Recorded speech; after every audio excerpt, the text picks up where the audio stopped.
again by Benning. Darnell Nurse left it in the corner, gets left center. Perry scores! Corey Perry! Ilya able to shake away from Solani. It's given away to Solani. Around in front.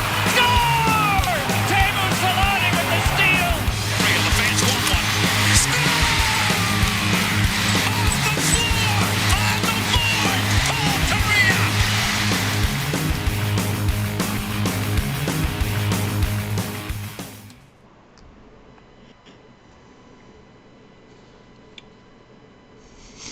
You ever watch Alf?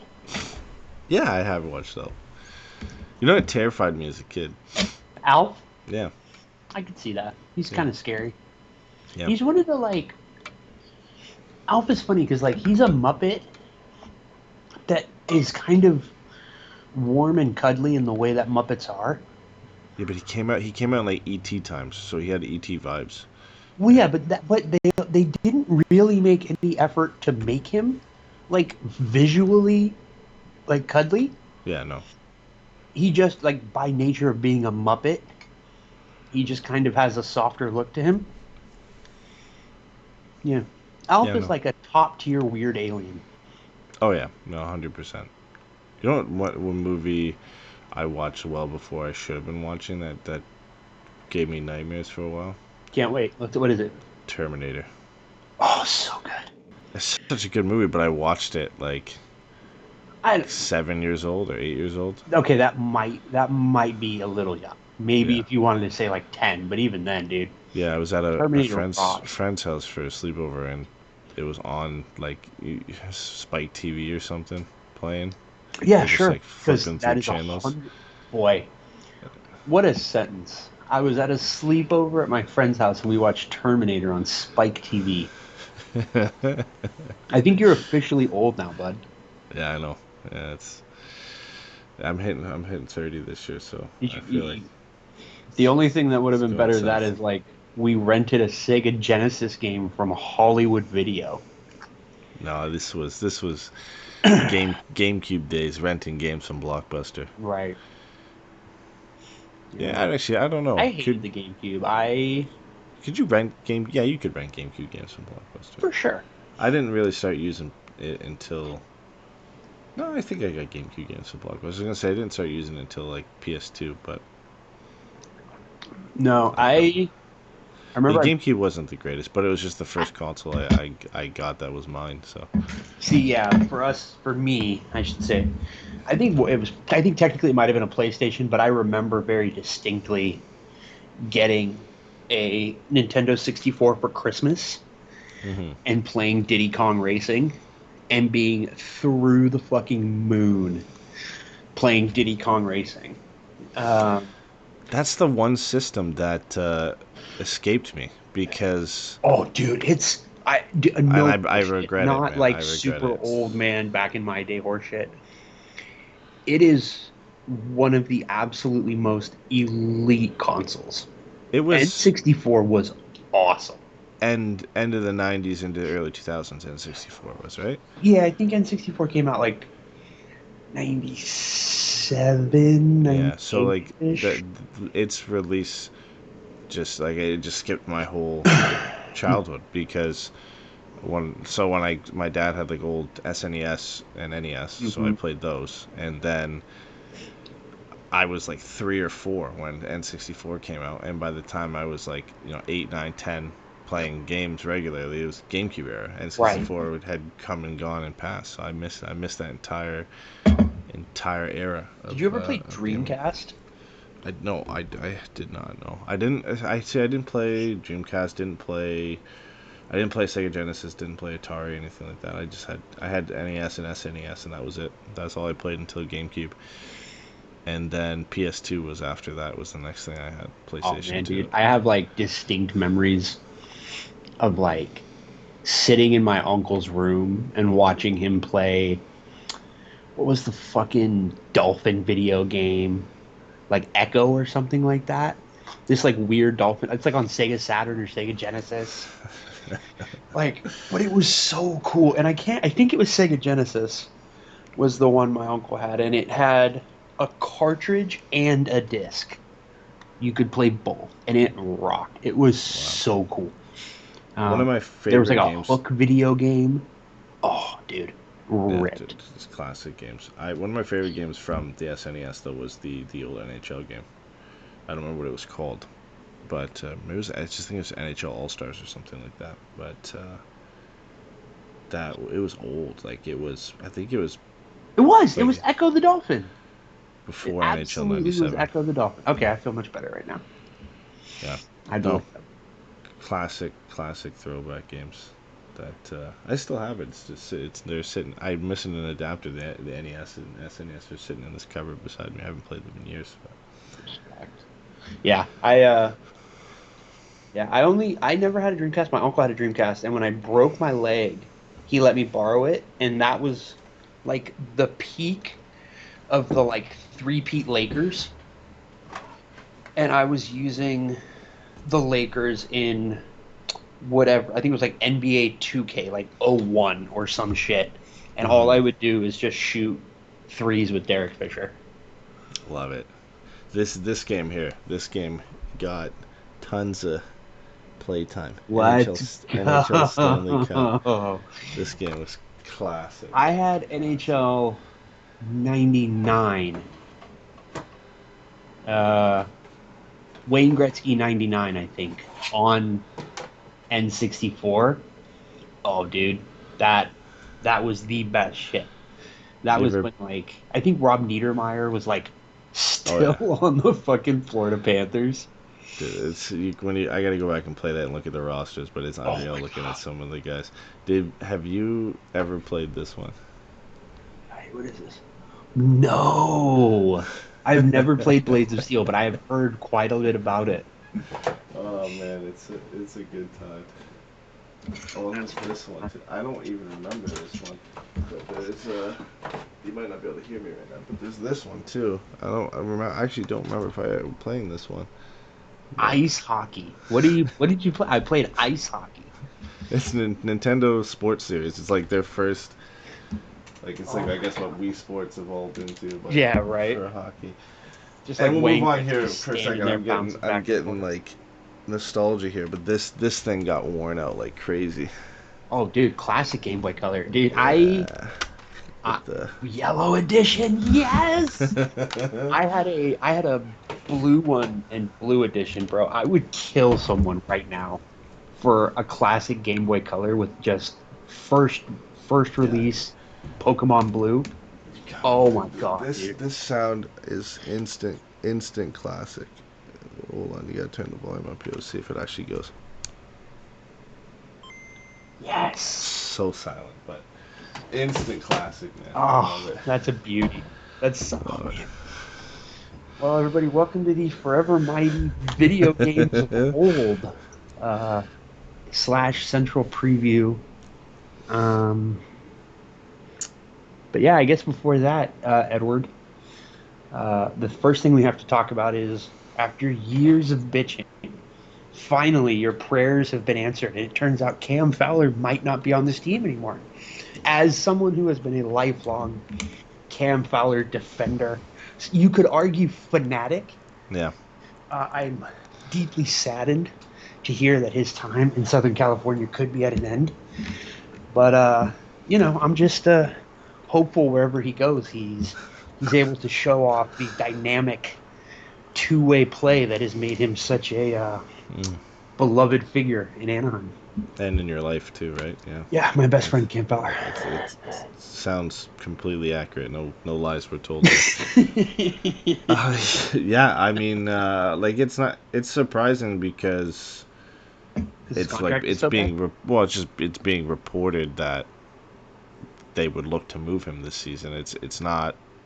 I want to say it's not a shocker. Like we all expected this would eventually happen, or that they would look to explore this route.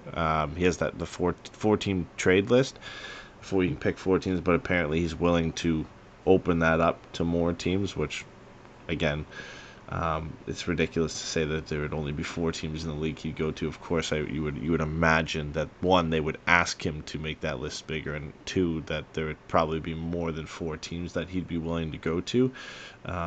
just to get a change of scenery and try and get himself in a good position for kind of a final run at things. But Yes, but here's the thing. This Yeah. is why Pat Brisson is such a good fucking agent. Mhm. That 4-team trade list gives him almost all of the leverage. Oh yeah, for because sure. he can make that 4-team trade list basically just 4 impossible teams, and then it is entirely on him at that point to be like, look, I'll maybe expand it, but I don't have to. I gave you 4 teams. I fulfilled my contract. Yeah. So I'm not going to let you send me to fucking, some random team that's looking for me to lead their young, like whatever it is, right? He has all the leverage. So it's a perfect clause for the player in this point in his career to allow him to really have a lot of control over where it is he ends up going. It still feels like Detroit at some point, right? Like is the most I likely think destination. yes, but I guess this is like, I guess this falls into the category like we've talked about before of like things that are obviously true but still worth saying. Yeah. The deeper into this contract it goes, I do think the more likely it is that Detroit is a free agency place for him and not a trade place. Yeah, I So guess you can see it like them being like, well, we didn't get Trouba, so we'll get Cam Fowler, which is funny because opposite hands, they don't play the same style, but same draft, same kind of veteran defensive presence with ties to the area from a home point of view. And so, you could see like a Cam Fowler for Justin Hole kind of trade being constructed in theory. Detroit just has to find a way to make it work this year. Beyond that, they lose guys like Olimata, Jeff Petrie, Ville Husso, Patrick Kane off the books. Next year is unrestricted free agent, so that they'll be able to afford him and then still make moves around him. It's just this year, and it's obviously not anything that would become imminently, because right now the Red Wings are a few weeks away from the start of the season, and they don't have Lucas Raymond or Moritz Seider signed to extensions. They're both on restricted free agents right now, and Jonathan Berggren's also not signed, but that's not a major priority for them. So this is like regardless with Detroit or not in their situation, this is a mid-season trade at the earliest for the Ducks. But So here's my question. Yeah. Do you say mid-season meaning December, or do you mean it more of like in season? This won't be done by camp.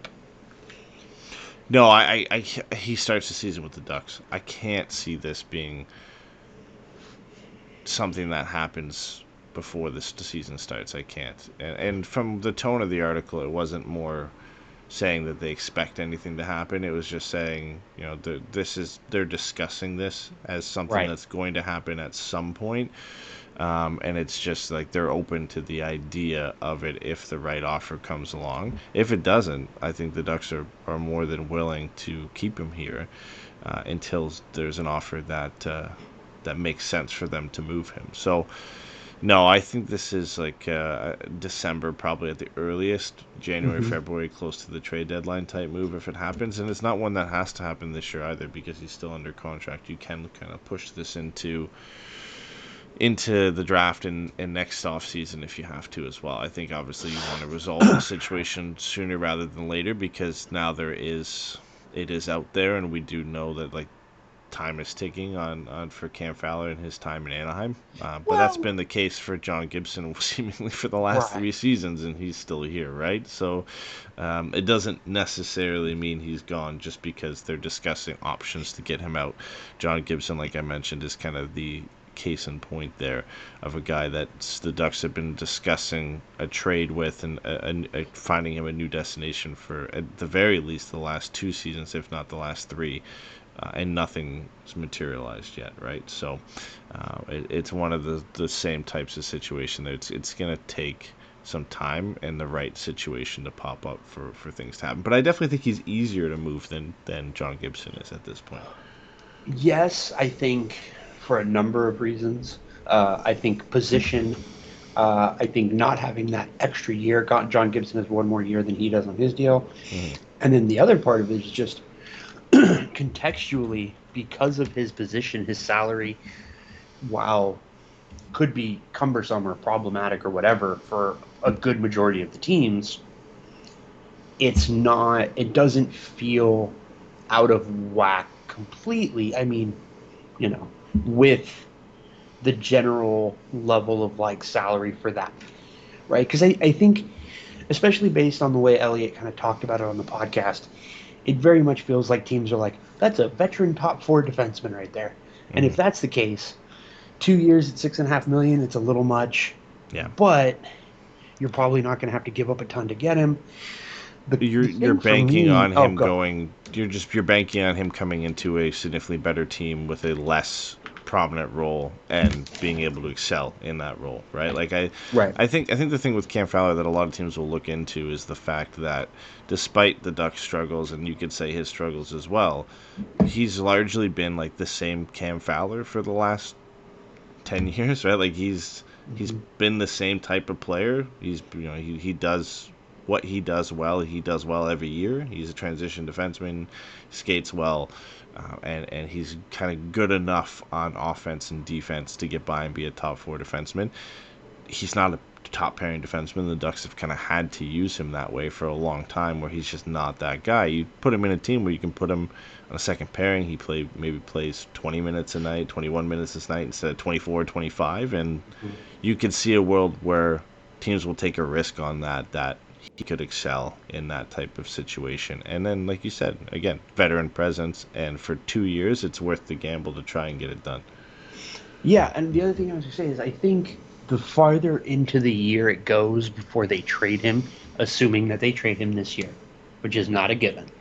Yeah. I'm just saying it let me say it this way. The more time that passes as they wait to trade him, it actually makes it easier on the team to retain salary. Yep.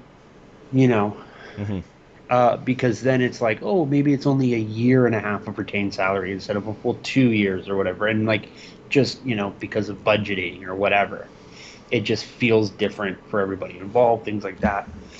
Anaheim is not a team that does a lot with salary bonuses or signing bonuses, so it's not like they're waiting on any of that. It's pretty straight up and down salary payout. It's interesting. Do you have anywhere that you think, whether or not it's, where do you think he should go if like cap hit isn't an issue? Where do you think makes the most sense for him? Oh, man, it has to be a team that is competitive. So you wipe off kind of half the board there. Of options of where he could go. Like, I do think Detroit is a really, really good fit. Weirdly enough, I don't know if it's the best option, but like I could see him working out in Minnesota as that's a interesting. decent option for them. Like, they've got Brodin and Spurgeon there, obviously Brock Faber, so you throw him in there, maybe pair him with Faber or pair him with Spurgeon as an option in the top 4. I don't hate it. Obviously cap hit's one of the issues there, and the Wild have a lot of just dead cap sitting around, so trying to bring in Cam Fowler might not work. But I could see that as an option where he does fit in there. Now, I think, again, he's still assuming a pretty decent role with that team, where he's, you might be playing a little bit more than you'd want him to play. But I don't hate it. I don't hate it as an option for sure. Beyond that, the problem you run into is a lot of teams just being deep down the left side. Like, you could look at maybe you'd say Dallas, but with Heiskanen and Thomas Harley on the left side, are you going to play him on the offside? You're not going to bring a guy like that in as a third pairing defenseman, right? So I don't know, dude. Where's a good fit for you? So I think there are a couple of teams that could be good fits. I think if they wouldn't have added Jacob Chikrin, I think Washington would be a very interesting one. Yeah. I think Carolina could be a very interesting fit. But, like, I do think the best fit for him, especially with the way that summer went, is Toronto. Yeah. Like, I'm not kidding. Like, this is my, like, insane take. I don't know if I've said this on the pod or not. I know I've put it on Twitter. But, like, if he went to Toronto this year, he would end the season with Norris votes. Because that's that is wild. That is my and let me tell you why. All of my frustrations with Cam Fowler over the years, I have realized have largely boiled down to a lack of like flair or personality or independence to his game. He just like does what he does, and that he you know what I mean? Like he just does what he does, and that's it. And if you put him on a team like Toronto with that kind of forward talent, and with a brand new super system head coach in Berube, bro, he would be so perfect for them, just being like, I skate behind the net, I get the puck, I skate out from the net, I make that first pass, and they're gone. And I do that every time. And we move it, and I get the puck, and I go behind the net, and then I skate out, and then I make my pass. On the second power play unit, they pass it back, I pass it over. You know what I mean? Like, there would be so much structure in that team, and that support system around. He wouldn't have to be the number one offensive defenseman. They've got Morgan Riley. They're not going to, stop using Morgan Riley for the only reason he's fucking there. It makes so much sense to me to put him in Toronto. I think that has to be, obviously the fit makes sense, but for in a real world scenario for it to work, like that has to be with the way their cap is. That's a 50% retained. Or part of they need to move Mitch Marner at some point, and you put Cam Fowler in is part of that deal to make that work. And then obviously the Ducks are adding, Zegras, Troy Terry, McTavish, Petrano, something like that, right? Zegras, Fowler, Petrano for Mitch Marner. Yeah, so I don't hate the fit. Stylistically work. The other place for that same reason is Carolina. I do think in a Rob Brindamore system, he would be really good because he would know exactly what he was supposed to do at every moment. I don't hate Seattle either as a potential option for him. Playing with Adam Larson. But the problem with that is they got Montour. I mean, at that point, you just play him with Brandon Montour, don't you? And let the Dunn-Larson pairing from last year just kind of keep going. Yeah, you could do that, and then you have got a bottom pairing of Borgen and Alexiak. It rounds out the rest of their blue line. But again, the cap space is the issue. Seattle's Cam Fowler for Marcus Pettersson. Let's go. Do they have Marcus Pettersson? He's in Pittsburgh. In Pittsburgh. Oh yeah, you could do that. Like for Seattle, I don't even know who they would move out the door to bring him in, because they're already struggling with cap space, and pretty much everybody on that team has some sort of no trade clause or modified no trade clause. What about LA? To move out. Yeah. What if you just essentially swapped him out for Vladislav Gavrikov? Gavrikov is a unrestricted a free agent at the end of this year, which is why I bring it up. Mm-hmm. I do think they really like Gavrikov, but I think they should. He's younger, he's cheaper. Mm-hmm. I'm just saying, in a world where it feels like maybe they're not going to be able to re-sign him for a price point that they like, I wonder if they would be like, "Hey, Cam Fowler, you want to just drive a little farther to work? You don't have to uproot your family." Yeah. I mean, I can see it easily being one of the teams on his list, and there being some mutual interest. For one. Yeah.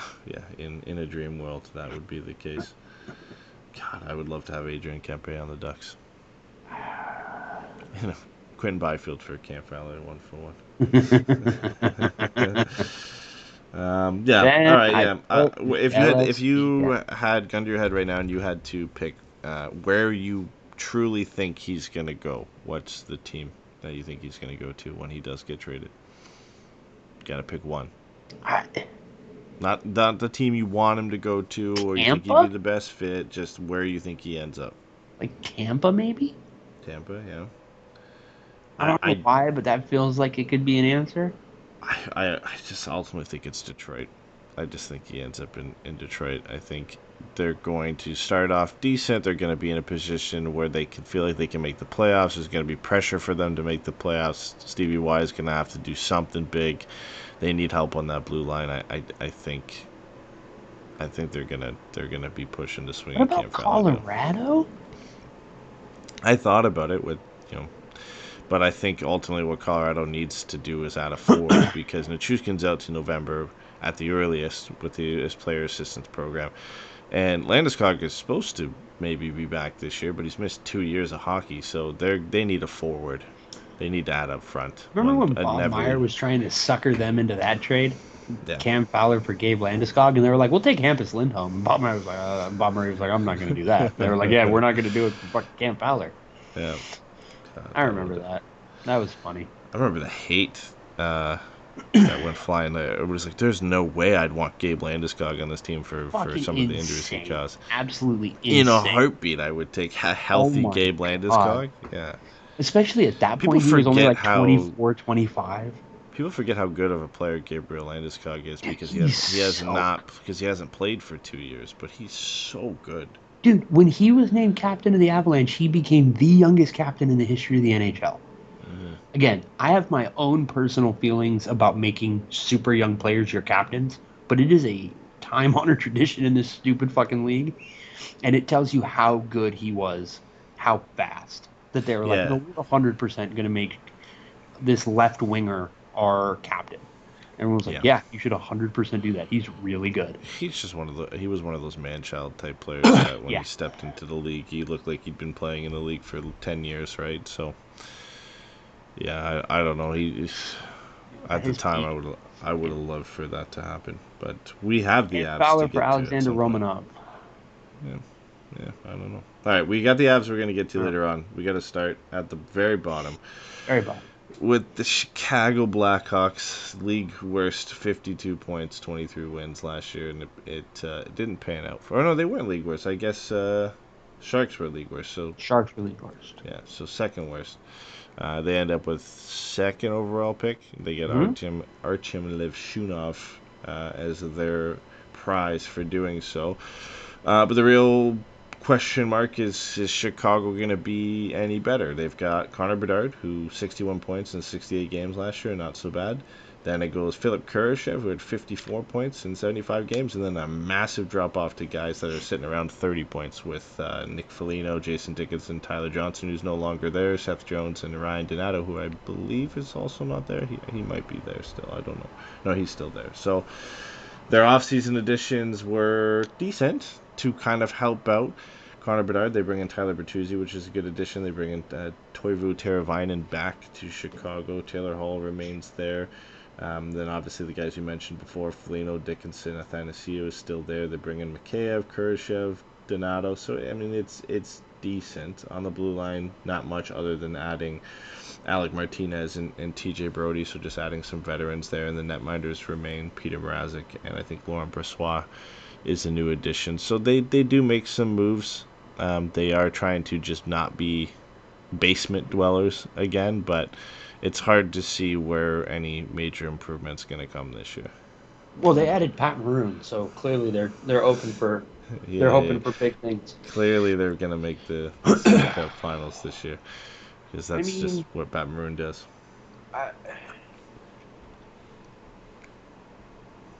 Connor Bedard looks like he's going to be the real deal. Yeah. If nothing else, he looks like he is going to be a legitimate number one center. He only played 60 games last year. Or what was it? 61 games 68 games, 61 68 points. games. Yeah. But he had the broken jaw and all that shit. They still finished 7 points short of the Ducks in the standings. I don't know that Oliver Moore is going to play there next year. I don't know that Frank Nazar is going to play there next year. I think that they should... At least not to start the year, yeah.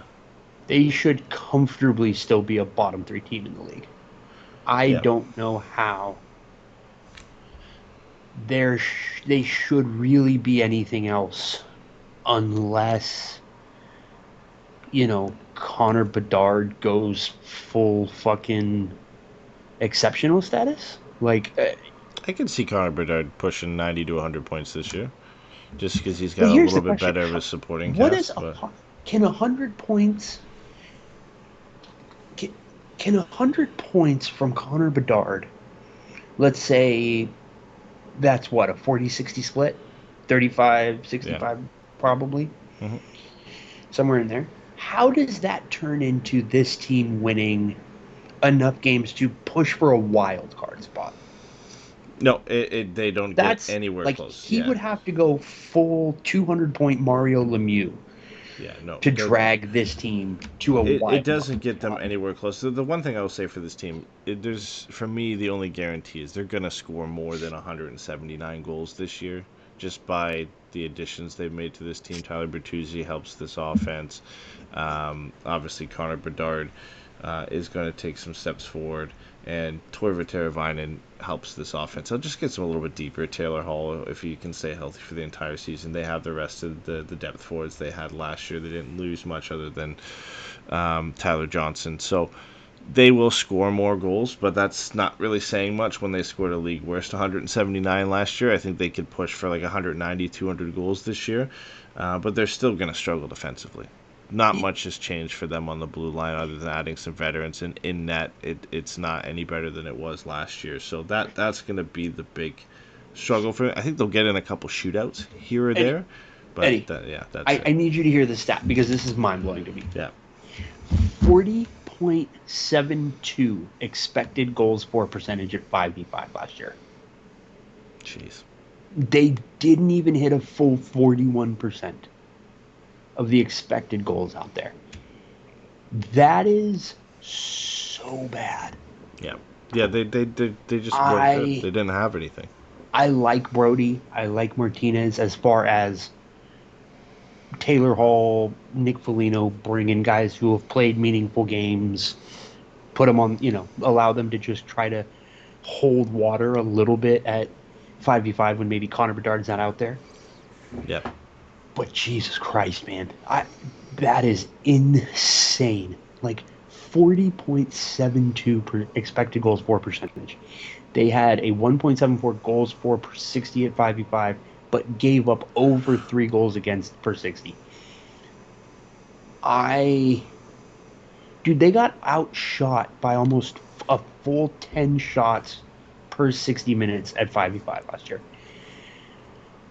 This is going to be bad. Like they were just so historically bad last year in terms of, like, not historically, I shouldn't say that, but for them. But, like, I can't see them adding 60 or 70 goals to this team and then taking away 30 or 40 goals against. Like, that's how you become a wild card team, essentially, for them, is to make those adjustments. And defensively, they haven't done anything really at all to make a difference. In net, it's not any better. Peter Mrazek and Laurent Brossoit arguably both aren't starters. Mrazek's maybe a fringe starter at best, and you don't really want Peter Mrazek playing 60 games for you with this team in front of him. No, they've got 2 1Bs at Yeah. best. I would say they've got 2 definitive number 2 goalies.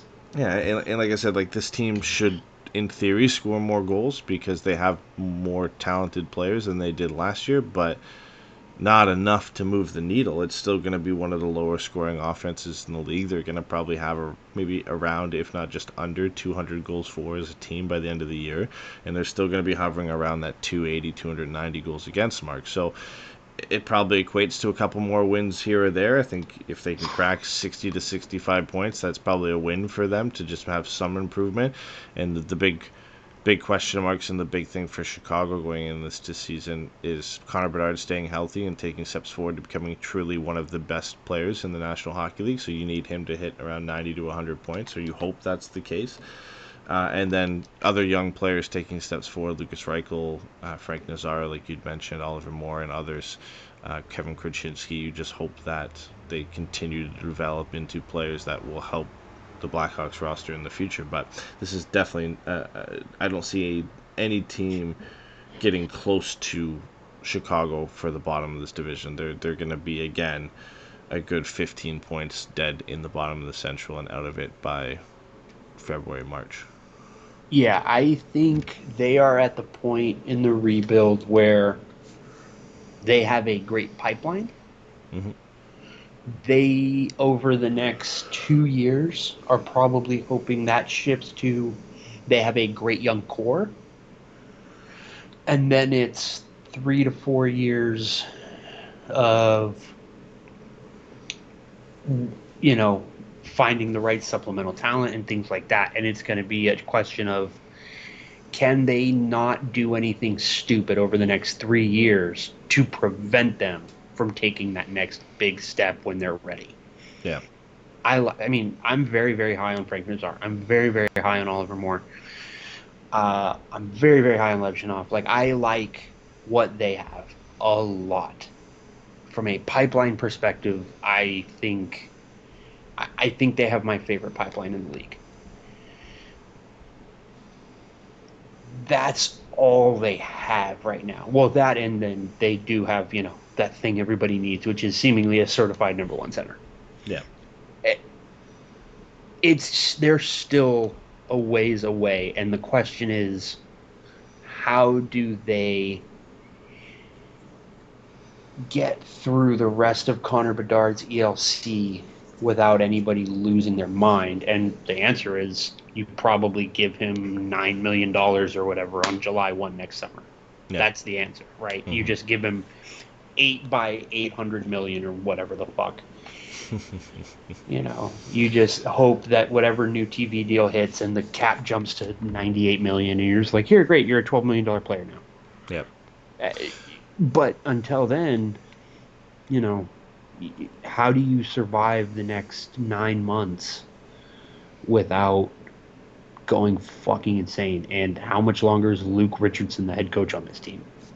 Yeah, I can't see him lasting beyond this season. He might get the leeway of getting through the entire season here as long as there's a little bit of improvement.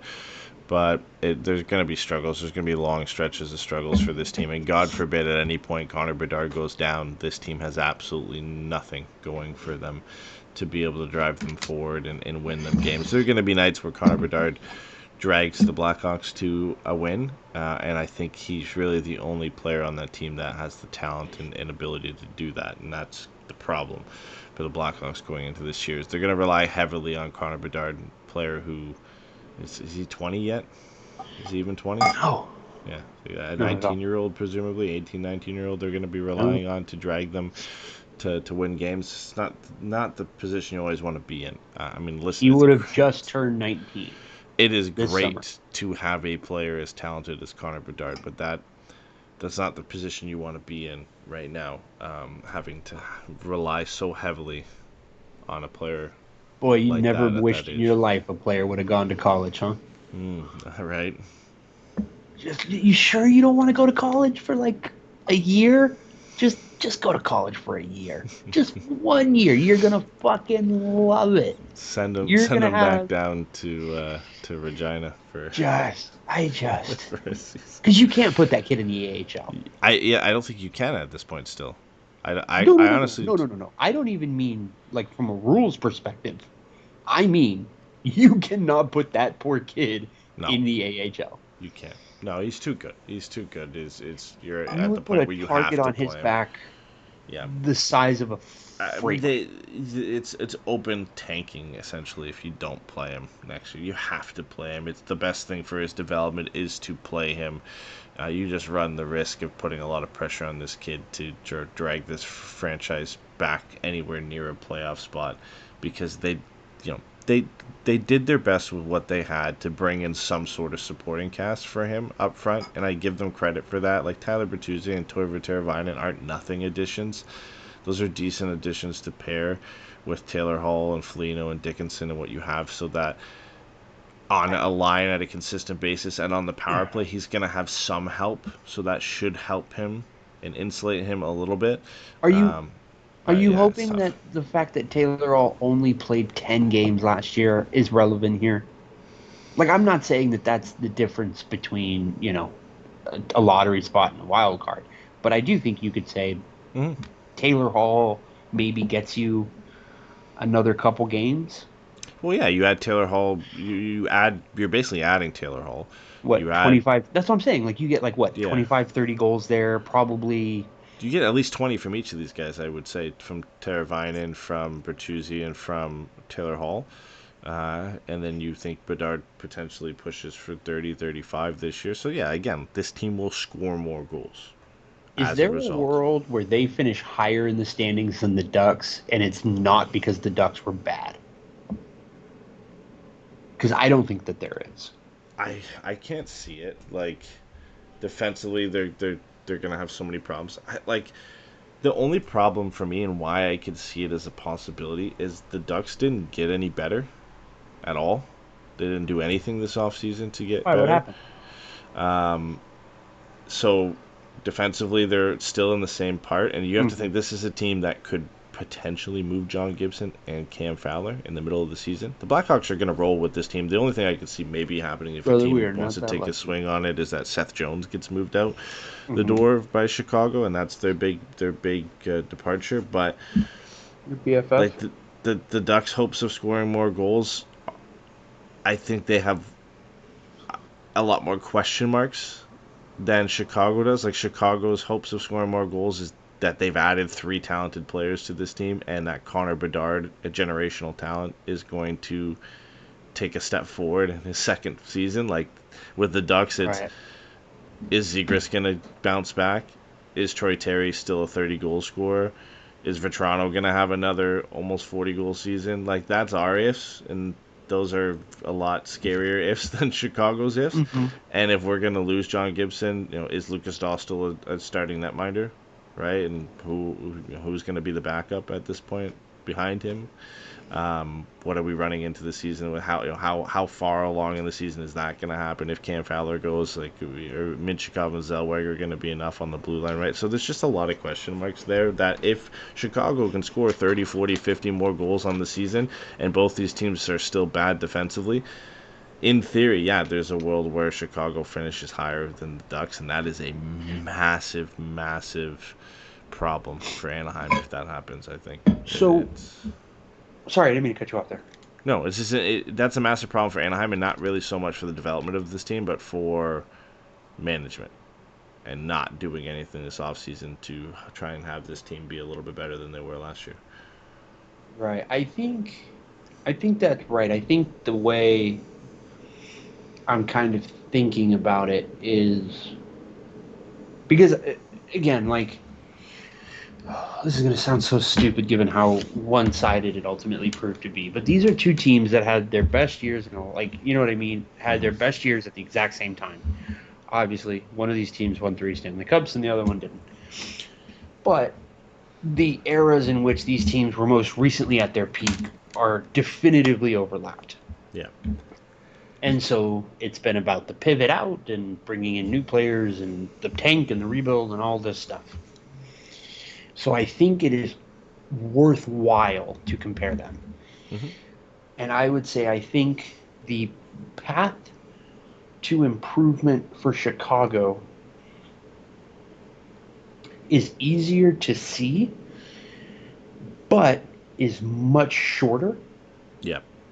Whereas with Anaheim, I think there is far more optimism or hope, but it's much murkier. So higher ceiling for Anaheim, but it's tougher to hit that. It's very tough for them to hit that ceiling. Like, the ceiling for Anaheim, we'll talk about it when we get there. But, like, if a lot of things go right for this team, they potentially could be in the wild card conversation within, around game 60, game 65. Like, that's significant improvement for them, and that's the ceiling for them this year. But again, they didn't make a lot of additions, and if things don't pan out for them, then they could just be in the same spot that they were last year. Whereas Chicago, the ceiling's lower, but to get to that ceiling, it seems fairly easy. A lot of an easier Very path, like you straightforward. mentioned, because it's banking on Connor Bedard to have a better season in his second season and just play 82 games and put up even a point per game pace, 82 points. That's an improvement, and to have some solid players that you brought in, and one that you're getting fully healthy, hopefully for the start of the year. You're adding 3 players to your top 6 in Hall, Teravainen, and Bertuzzi. They're going to play, and they're going to play well, and they're going to have prominent roles in this team. So, yeah, the path for Chicago to get better is clearer, but the ceiling is higher for the Ducks. So it'll be interesting to see how it plays out, honestly. Nerve-wracking, to say the least, but, yeah, we'll have all that to talk about in the Ducks, in our Ducks season preview when we go into it. So I guess to wrap up Chicago, would we say that it feels fair to say they are a pretty deadlock for a bottom 5 team in the league? Yeah, and definitely deadlock for their division. And I would say fairly close to that is the fact that they should finish bottom 5 again. It would take a team's wheels falling off to get down to that same level, I think, at this point. And I don't see it being one of those teams from the Central as being ones to do it, even from the Pacific. But we'll get to that eventually. But yeah, the next team up, which I'd say probably would be the only team that you could say maybe could finish bottom, but I just don't see it, is the former Arizona Coyotes, now Utah Hockey Club. 77 points last year, 256 goals, 274 against. That's not awful when you compare it to the rest of the division. Just a little bit more goals against than teams around the middle of the pack. Goaltending was an issue for them defensively. They just kind of weren't that great. But as we kind of discussed a little bit briefly before the show, they've made some additions to hopefully remedy that, and not minimal additions, significant additions. They were very active at the draft, bringing in Mikhail Sergachev and John Marino to add, or even I guess Ian Cole is an addition for them as well, to go with Sean Durzies, who's still on that blue line, Yusuf Alamaki, and then a few of their other younger players. So they bring in arguably what will be their top 2 defensemen. You can put Sean Dursey in that conversation as well, but some major additions for them there. And then up front, they're just banking on the kids and the young players that they have taking steps forward. Clayton Keller is going to be the main driving force on offense. Nick Schmaltz has been good for them for the last couple of years. You still have Lawson Krause. Alex Kerfoot was good. You hope Barrett Hayton can take steps forward, but the real bread and butter for them to improve offensively is Logan Cooley and Dylan Genther transitioning and moving towards becoming superstars in this league. So that's where they're banking a lot of their money on, and honestly, I'm fine with that. And then a team that's not very deep on the blue line to go out and make key additions like that, I think it was shrewd business for them in the offseason, and it definitely means they should be better than they were last year. So I guess this is the thing that I was kind of interested in our conversation before we started recording. You seem to be less high on their upside than I am. Mm-hmm. What is a best case scenario for this team for you? They are in a wild card picture around game 50 or 60, and then things start to fall off, and they finish probably best case 5th in this division. So not second last. Around 85 points-ish, I think, is what you would say is what I would say their ceiling is this year. I just I think they'll be better defensively. I think goaltending is still going to be an issue with Vejmelka and Ingram. For them next year, they'll have their games, but then they'll have their games where they're not that great. And even if Logan Cooley and Dylan Genther take steps forward and can be around 50, 60, maybe 70 point mark, I don't see it being enough for them, certainly to get in front of the Avalanche, the Stars, even the Jets to some extent, even with their losses, or the Predators. The Blues, the Wild, they'll be in the mix with them. But I think one of those teams, specifically the Wild, will probably be a little bit better. So I think they'll be fighting with the Blues for 5th or 6th in this division. I just don't see them jumping from 77 points to that 90 to 95 range. I just don't see how they get there. I gotta be honest, man. I can absolutely see a world where they finish in that 3rd spot. Oh man, I don't love the goaltending. And I think it certainly is asking You need one Genther of and those Cooley guys to have. pop in a meaningful way. I think that's almost at this point non-negotiable, right? If they are going to have the kind of season that they clearly want to have, based on the way they approach this offseason, it is going to require Logan Cooley to look like a legitimate potential number one center, right? He's going to have to clearly be like, I am a top six center. He put up like 20 and 24 last year, which isn't bad. 20 goals is good. That's, if he can hit 65 points next year, I mean, I like this team, man. I really do. I don't hate him, but like 20 extra points from Logan Cooley, and then Genther had 35 and 45. So let's say Genther goes for 30 and 40 and goes for 70 points. So you add 55 extra points to this team. Is that enough? Here's the thing. I don't love the Blues. I don't love the Wild. Yeah. And I don't like the Jets that much. No, that's fair. I think the Jets can fall all the way the fuck off. I don't see it. There's a world where the Jets finish with 85 points. I don't think they are a lock to make the playoffs next year. I don't think so either. Good. There's the blue a clear line isn't top very three. good. I don't think their forward group is all that deep. All that it takes is Connor Hellebuck missing 20 games with an injury, and this team is fucking garbage. Yeah, Connor Hellebuck's the key there. They didn't lose a ton from a team that finished the way they did last year, but the Jets are a team nobody expected to be where they were last year, and they surprised everybody. I can't see that much of a fall off. I think this is a team that I don't think the Jets are going to get over 100 points, but I don't see them falling below 90.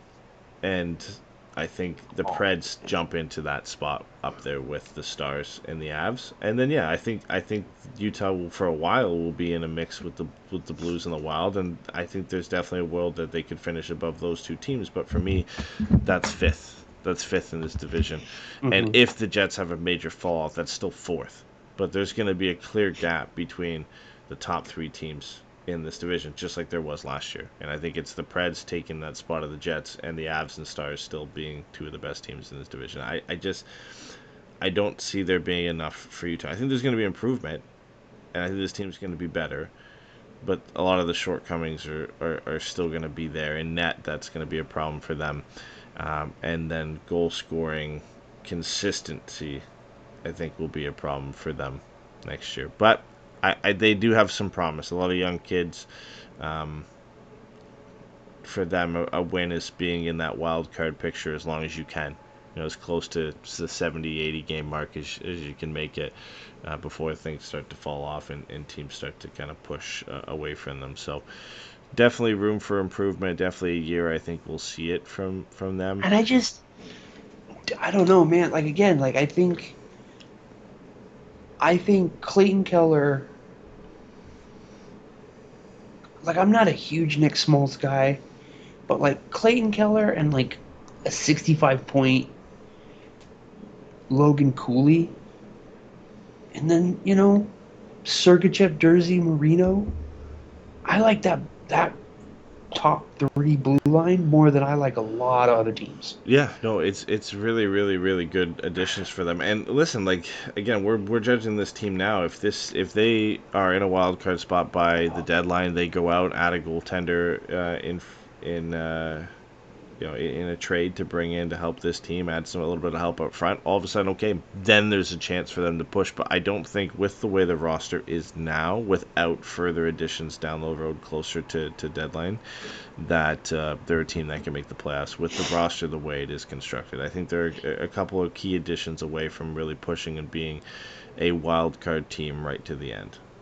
Would they be a place that could go out and get Cam Fowler?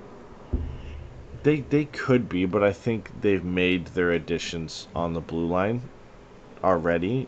Because here's the thing, they've got Ian Cole as the places. fourth highest paid defenseman on that team right now. I mean, look, man. I'll take Cam Fowler over Ian fucking Cole at $3 million. If he would go there, I'd say there's a likelier chance that John Gibson would be a trade target for Utah than Mm-hmm. Cam Fowler, just for basic need for this team, likely to have a goaltender. Still got Shea Weber on injured reserve. I don't think Vejmelka's bad by any means. No.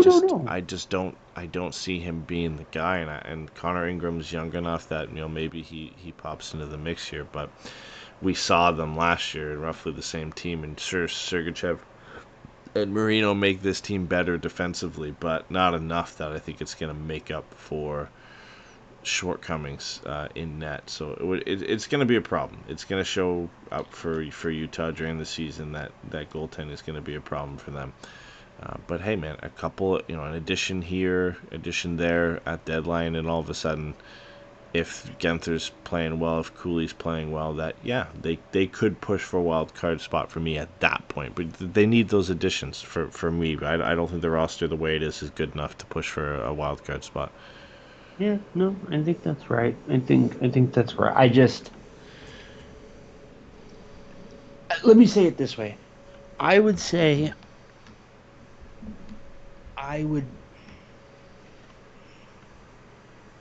like them as the fourth team in this division. And I like them as the fourth team in this division over the Jets. I don't see it with the Jets, man. And we can get to them when we get to them. But, I think there's enough here that if they had, yeah, I mean, I want to say, what if they're last year's Canucks, but they don't have a Demko? Mm-mm.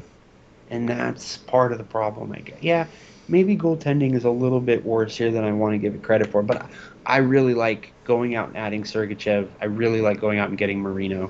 Oh, yeah. Great moves. Think looking at Genther and Cooley and being we think these guys can be, top six guys next year. I mean, you did pretty much all you could. There wasn't a goaltender out there that you probably could have got, Markstrom going to. You maybe could have gone in for Markstrom, but I think New Jersey was probably always the likely destination for him. I think if UC Saros at any point had to come available, they probably would have been a team that was in the mix, but then ultimately Nashville decided to just go for it instead, and kept him around. Askarov wouldn't have made a ton of sense for them in that position if they're just going to go with Vejmelka and Ingram in terms of an immediate upgrade. So there just wasn't a lot of options for them to go out and upgrade that position easily. So they went out, and the next biggest glaring need for them was in defense, and they make arguably the two biggest additions to that position in the offseason. And then I don't hate banking on your kids offensively to take a step forward. So they did everything they could, presumably, to get into that conversation. But yeah, I just think goaltending, it's just going to be a reoccurring problem for them across the season. That's just going to limit them a little bit from taking that next step forward. But man, if they had just a semi-competent starter in there with a track record of being able to do that, I would be fully on board with you saying this is a team that could be very sneaky good and get into a wild card spot. Yeah, I think maybe ultimately goaltending is enough of a question mark that I can't go full insane person here and say they're making the playoffs next year. Mm-hmm. But I guess we'll end the Utah. Okay, I wanted to talk about this, and it's super weird that they're just pretending that this is the inaugural year of this franchise. Yeah, very weird. It is so weird the way that they're just kind of, what? No, we never had another child. This is the only child we've ever had. It's so creepy. I just, this is the same team that was the Winnipeg Jets. It's the same team. This isn't the first year of anything other than being in Utah. And they have a whole roster to prove the point, and they are almost completely bound and determined to just be no, we're an expansion team. Nobody has ever blah blah blah, blah. And it's just like, It's just because there's why? this weird belief from the NHL and others that Arizona will be back. So they opted to, instead of having it be a takeover and they're part of the history, they just opted for some odd reason to just be like, yep, nope, new team. Who cares that it's the exact same roster and that everybody's going Yeah, to it's equate all so these people to being part of the Arizona Coyotes organization? Nope, this is a new team, no history, whatever. I find it very weird that it's almost like the history for these players in Arizona is just kind of wiped off the map. It's like it didn't exist. They all got traded as a team to a new expansion team. Like it's very weird. It's very, very weird. all right. So okay, now finally the actual last thing before we move on. Straight up, just yes or no. Okay. Hmm. Utah calls you you're the GM for the Ducks. And he says, no picks, no prospects, no nothing. Shea Weber for John Gibson. Straight up. Shea Weber, for the record, $7.86 million for this year and next year. Guaranteed LTIR money. He is done. He is all but retired. You got to get something for me if you're Anaheim. You got to get something for that. Why? I You're getting cap space. You're getting a full year of cap space. Yeah, I don't know. I just it just John feels like it Gibson needs says he'll something do it. else. John Gibson's like, I'm totally fine with that trade. That for me just screams as like last ditch.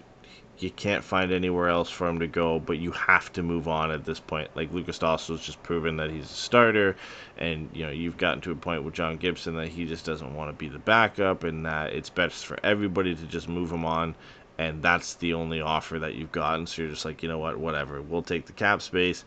We'll move him on to another team, and that's that. That's the only way I see that being a possibility. And certainly, it definitely could happen like that. But I think outside of that being the case, you've got to try and get more added onto. Not significantly more, but like a pick or something just to compensate the fact that they're getting a player who is going to be, definitely their starter in net and a player who's going to play for them. And all you're getting in return is cap space. I think you just gotta ask for a little bit more. Okay. And it's not far off. Like if it happened, I wouldn't hate it because I again, think you I gotta say move on yes. from John at some point. I think I say yes, but I can't disagree with what you're saying. Hmm. I don't think anything you're saying is unfair at all, but I do think there would be some value for everyone involved for the John Gibson thing to just end. Yeah, no, for sure, 100%. I I agree with that. just, I really do think there would be some amount of value in it just being like, yo, man, this shit is finally fucking over. We are so happy we were able to put John in a position to be successful and contend moving forward. We were able to put our team in a good position. Clearly, we believe that Lucas Dostal is the future and that John Gibson deserves every opportunity, blah, blah, blah. Call it a day. I think I make that trade. I think I make that trade at the deadline if it's on the table. Yep. Yeah, for sure. No, I can see it there. Again, just as a resolution to a problem that you've been trying to resolve for a while. So, and you at least at that point get something for him, rather than buying him out or whatever the case may be. So, yeah, I'm fine with it if it's like the last and only situation you can do to resolve the John Gibson problem. Then yeah, I'm down with it. All right, we get one of our favorite teams over the last couple of years up next. Mm-hmm. The Minnesota Wild, who were a major disappointment last year. And the main issue for them was goaltending. Philip Gustafsson and Marc-Andre Fleury were just not good. And Jesper Wallstedt played a handful of games, but he played like 3-4 games. Great in the AHL, but just, again, very, very tough with when he came into the roster to make an impact. He's the goalie of the future for them, but it's still going to be Fleury and Gustafsson for them next year, which is surprising that Fleury didn't retire. And to your point, it should be noted, they had a hugely disappointing year last year and still finished 10 points ahead of Utah/Arizona in the standings. That's not nothing. So I guess the best place to start is with the Brock Faber contract extension. Well, I mean, yeah, they didn't add anything in the offseason. They added, Yakov Trenin is their addition in the offseason, but largely this is exactly the same team that they had last year. So there's some belief, I think, in this team when you look at what they did the season prior, that they are good enough to be a playoff team. And it has an eerily similar feel to the team we just talked about in Utah, and other than the additions to the blue line, but of just kind of hoping that some of the kids that you had play in the roster last year can take steps forward, and specifically in the Wild's case, that maybe one kid, and that's Marco Rossi. If he can provide a 1-2 punch down the middle with Joel Eriksson-Ek, it's desperately what the Wild need is some other top 6 center. And for them, I'm sure with the draft capital they spent on Marco Rossi, they hope it can be him. He didn't have a bad year last year, 21 goals and 40 points in 82 games. It's not awful. No. But best case is that he can play with Kaprizov and on that top line and become a 60-point player at the bare minimum and just develop some chemistry with Kirill Kaprizov, and that allows Joel Eriksson-Ek to slide in as the second-line center and do what he does best and be an all-situations type player. I think that, if it happens, is enough for this roster to take significant steps forward as long as they get better goaltending this year. What is Matt Boldy's ceiling? How close to that ceiling is he now? I think he's right about there, honestly. He went for 29 and 40 last year. I just wonder with him, is Kaprizov, Boldy, and Zuccarello enough to prop up a top 6 on offense? And then you supplement that with Eriksson-Ek and Ryan Hartman, maybe. Who I think, in a perfect world, Ryan Hartman's on your third line being a beautiful, perfect boy. But, right now I don't think they have the luxury. Yeah. I think the ideal situation for Minnesota with the way this top 6 is constructed is Zuccarello usually plays with Kaprizov. You hope that Marco Rossi can develop the chemistry there and be the number one center. Yeah, and be a 60-point player with them. That Zuccarello can still be around that 60-point mark, and then Kaprizov is obviously the guy who's going to be pushing, if not over 100 points, and be the main leading scorer for this team. And then Boldy, Eriksson-Ek, and Ryan Hartman can just do what they've done over the last couple of years and just be very solid contributors to this team offensively. There's enough depth there that Boldy's so good offensively that he adds a real level of punch. Obviously, we've seen Joel Eriksson-Ek and Ryan Hartman, to a lesser degree, prove that they are capable of producing when put in certain opportunities and things like that. Yeah, man, they just need better goaltending, man. They really, really need better goaltending this year. Who's their stupid coach? Is it John? Oh, that's right. They have John Hines. John Hines. Yeah, it's John Hines. Yeah. Ugh, never mind. They're going to be in the fucking lottery. Ugh.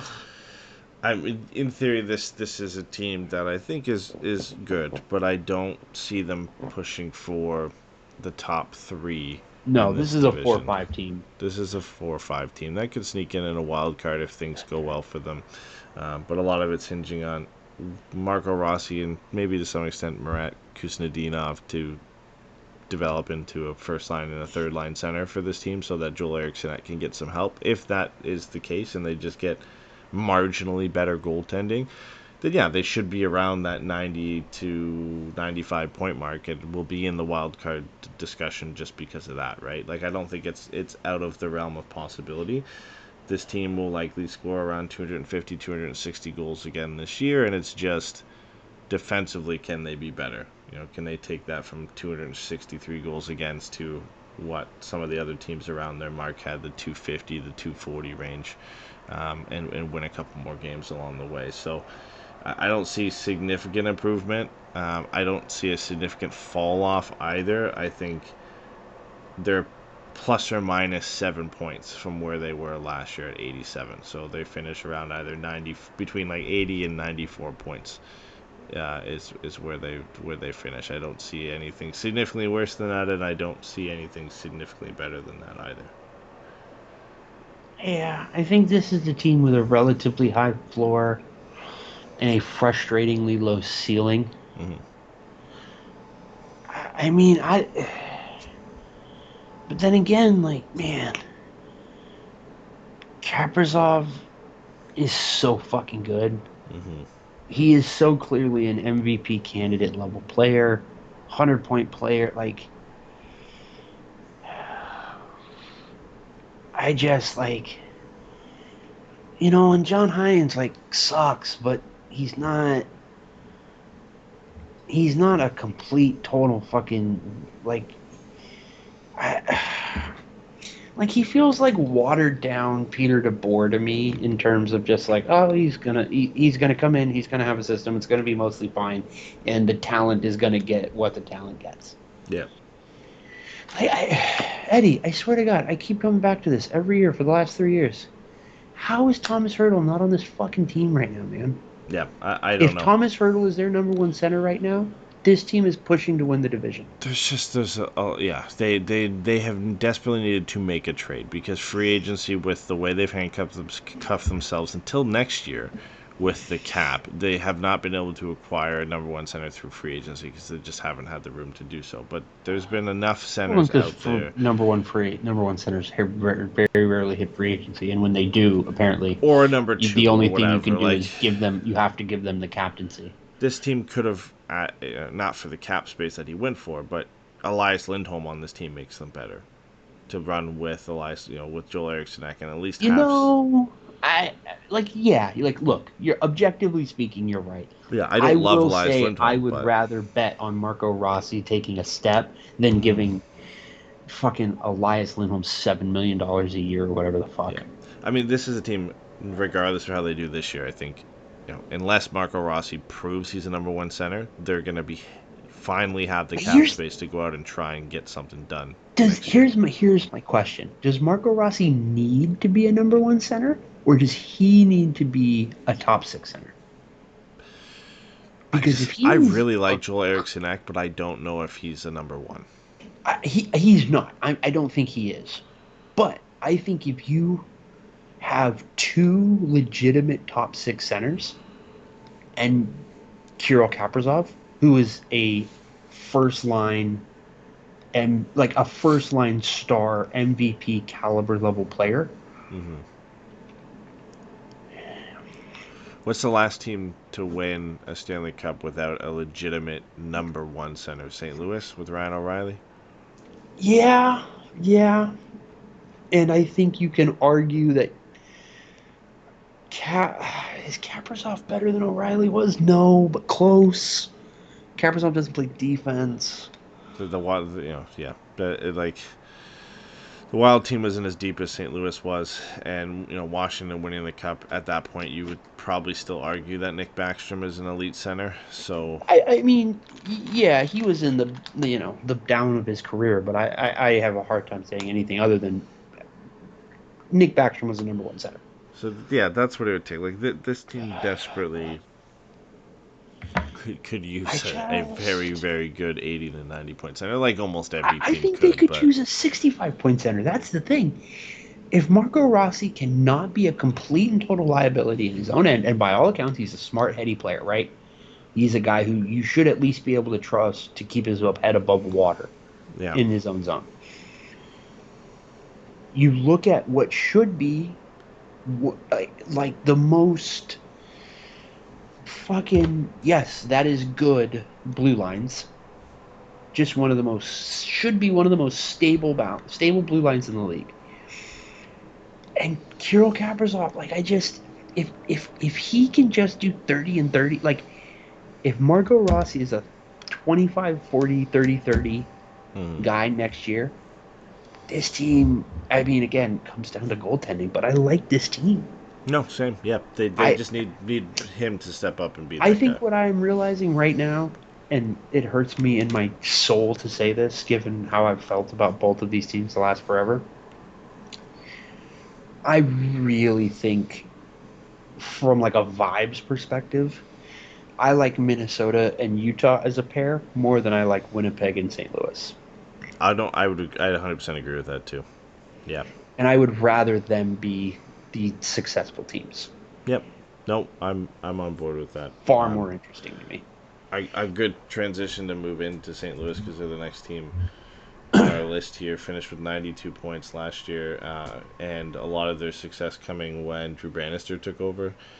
Craig Berube fired after 13-14-1 record, and then Drew Bannister comes in and goes 30-19-5, and gets the Preds close to a playoff spot, but not into a playoff spot. 6 points short, I think, of the Golden Knights at the end of the day, so they got relatively close, but Yes, 92 points. Vegas finished with 98. yeah, they added this year, not through free agency, but through offer sheets. They added Philip Broberg and Dylan Holloway, so some decent young players coming in. And they've got a young enough core. Robert Thomas is good. Jordan Kyrou is good. They've got some veteran presence in Shen and Buchnevich and Brandon Saad as well. Blue line, Parayko, Falk, Leddy, Broberg, Peronovich, and Ryan Suter. I didn't even realize was on this team. Is what they're going for, and then obviously Bennington and Hofer as their goaltenders, and Torrey Krug is done for the year. I don't see how things get better for the Blues. They're good enough, and they have good enough players that they'll be in that mix for a while with Minnesota and with Utah, and from what we've said, probably with Winnipeg as well.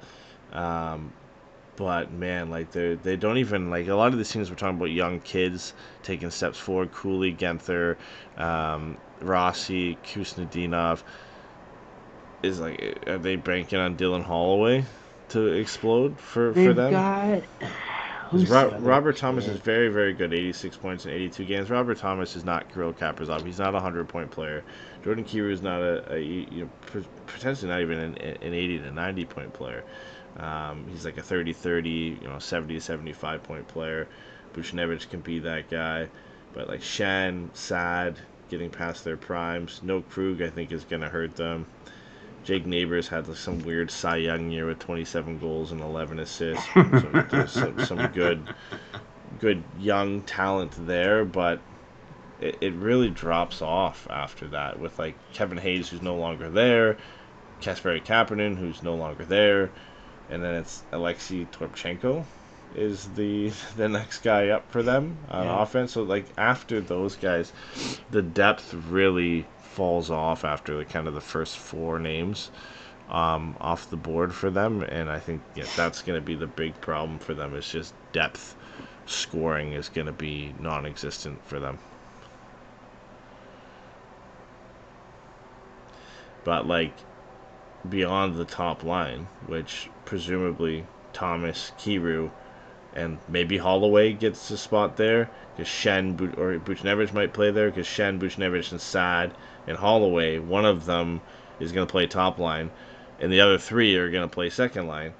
And then you're looking at like Radek Faksa, Matthew Joseph, Alexander Tessier, Oscar Sundqvist, Alexei Torpchenko, or Kapanen is still there, and Nathan Walker as your third and fourth line players. It's not ideal. It really isn't. And sorry, I forgot Jake Neighbors there. So Jake Neighbors probably pushes Brandon Saad out of there, or maybe Dylan Holloway doesn't get top 6 minutes. Who knows? But it's not the greatest looking depth chart after the top 6.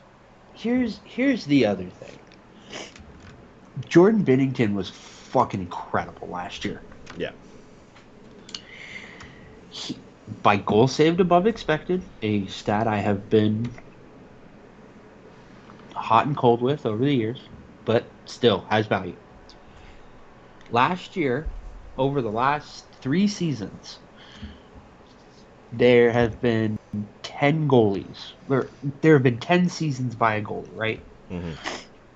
One, let's see, will increase the minutes to 100 minutes from 50 minutes. Fucking Jordan Binnington has the best and the two worst goals saved above expected seasons. I love it. Last year, he was 29.74 goals saved above expected. The year before that, he was negative 6.5. And the year before that, he was negative 10.5. Yeah. This team did not get better anywhere enough to overcome Jordan Binnington being Jordan Binnington again. Yeah, like Binnington and Hofer, to respect to both of them, played really well last year. Yeah, Hofer had 12.5 last year. Yeah, no, 100%. And for them to not make the playoffs, getting both of those years from their goaltenders, those are the best case scenario for both Binnington and Hofer last year. So to expect that from both of them, let alone one of them this year, is a stretch. And then to really have no significant avenue to improve offensively. This team only scored 239 goals last year, and they didn't add any goal scorers, right? Like, you can't bank anything on Dylan Holloway to be the savior here because the pedigree just isn't there. He's a good prospect, don't get me wrong, and I like the addition for them, but Kiru's not scoring you 40 to 50, and Robert Thomas is not a goal scorer. So Buchnevich was healthy last year for like the first time in a while, and that didn't matter. So like I don't see where the goal scoring increase is coming from from this team. The best bet is Dalibor Dvorsky is ready 2 years ahead of schedule and pops for a 15 to 20 goal rookie season. But again, even then, I don't think a fucking 19-year-old kid putting up 15 and 25 in his rookie year is going to be enough. Like this team. Well, and if he does that, like he's just siphoning off of Brandon Saad's 26 and 16 last year because he'd be taking a roster spot from him to do that, right? So like it's just, that's the I don't thing. I like Braden Shen a lot. He is getting up there, and the brand of hockey that he has spent his entire career playing, his body is just going to start breaking down soon. It's just not going to be good. Like, he played 82 games. Let's see, how many times has he played 82 games in the last few years? 82, 62, 56. Those were the two kind of COVID year. Oh, 71 was the COVID year. He's played at year. least 70 games every year of his career except for 2. And which is his first couple seasons with the Flyers. He's really good. Yeah. He's going to be good for them. He's going to provide some stability to that lineup.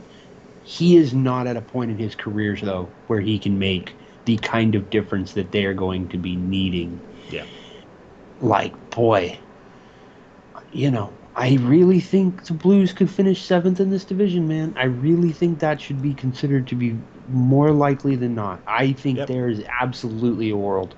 Let me say it this way. I am more confident that they would finish below Utah than I am that Nashville would finish 2nd in this division. Yeah, if I had to pick anybody to finish 7th in this division, just above Chicago, it would be St. Louis. I think they have the easiest kind of avenue to have a regression this year, and that's because I just can't see their goaltending being as good as it was last year.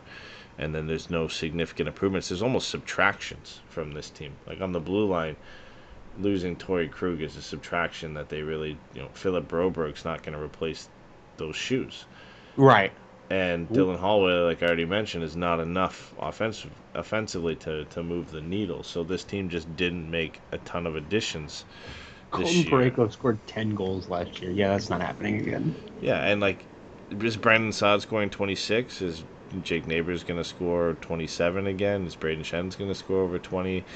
Like, Kiru, like I said, there's just no avenue. Like I don't think Jordan Kiru is a 40 goal scorer, so he's not going to score significantly more. I don't think Robert Thomas is a 30 goal scorer.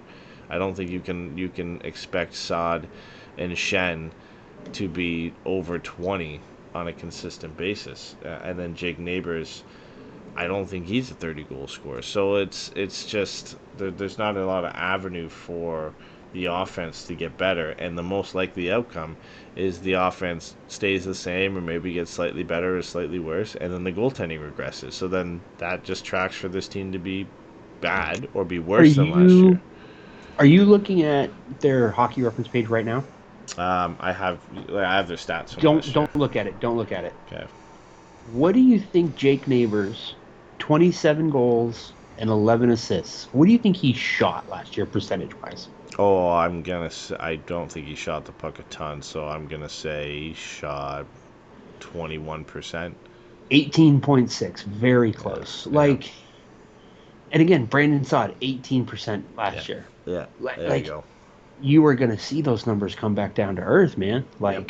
Yeah, and then no significant additions to offset that. And then goaltending is going to come back down to some sort of... It might not go to the worst case scenario, but it's going to come back down a little bit. So you just see regression a lot in this team. And, it's not a far and like you drop said, off this to is go a from guy... 92 to 84 and all of a sudden be 6th or 7th in this division. Last year, he had about 2 shots per game and shot almost 19%. I don't see that. I don't see that holding up. No.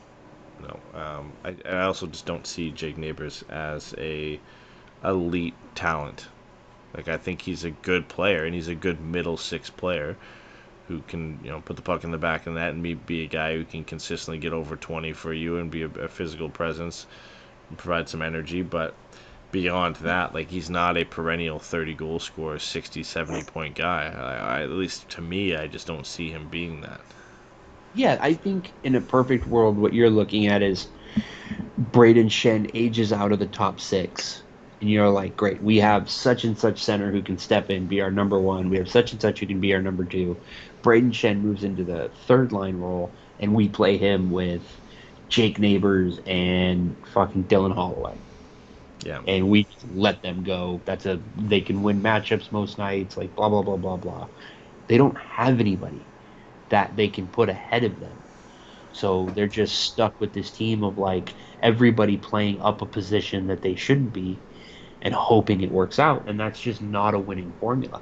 And again, 2 of their guys who finished at the top, 27 and 26 goals last year, shot almost 20%, almost 19% each. And fucking Jordan Binnington turned back into being, the best goalie we've seen in forever. Like, that's just not going to happen again. I just don't see how... I don't see a path for this team to make the playoffs. No, I can't see them making the playoffs. There's 3 teams in this division that are significantly better than the rest, and then the Blues will be in the mix with the Jets and the Wild and Utah. And again, I think the Jets are better. I think the Wild are better, and there's a case to make that Utah could even be better, right? So then all of a sudden you're falling all the way down to just above Chicago. So the reason Utah is better is because of Jordan Binnington. Honestly. I don't think Mikhail Sergeyev's the best defender on both teams. I think the Blues have a little bit more top end talent, but that could change if Cooley and Genther and Cooley could easily by the end of the year equal Thomas and Kiru in terms of talent and goal scoring ability, and then Utah tips the edge by having Clayton Keller be better than Buchnevich, right? So then all of a sudden they're a better team offensively. Defensively, they're certainly better at this point with what they have there. So then it's just goaltending. And if Binnington falls off again, then Binnington and Hofer could just be the same type of situation as Vijmelka and Connor Ingram.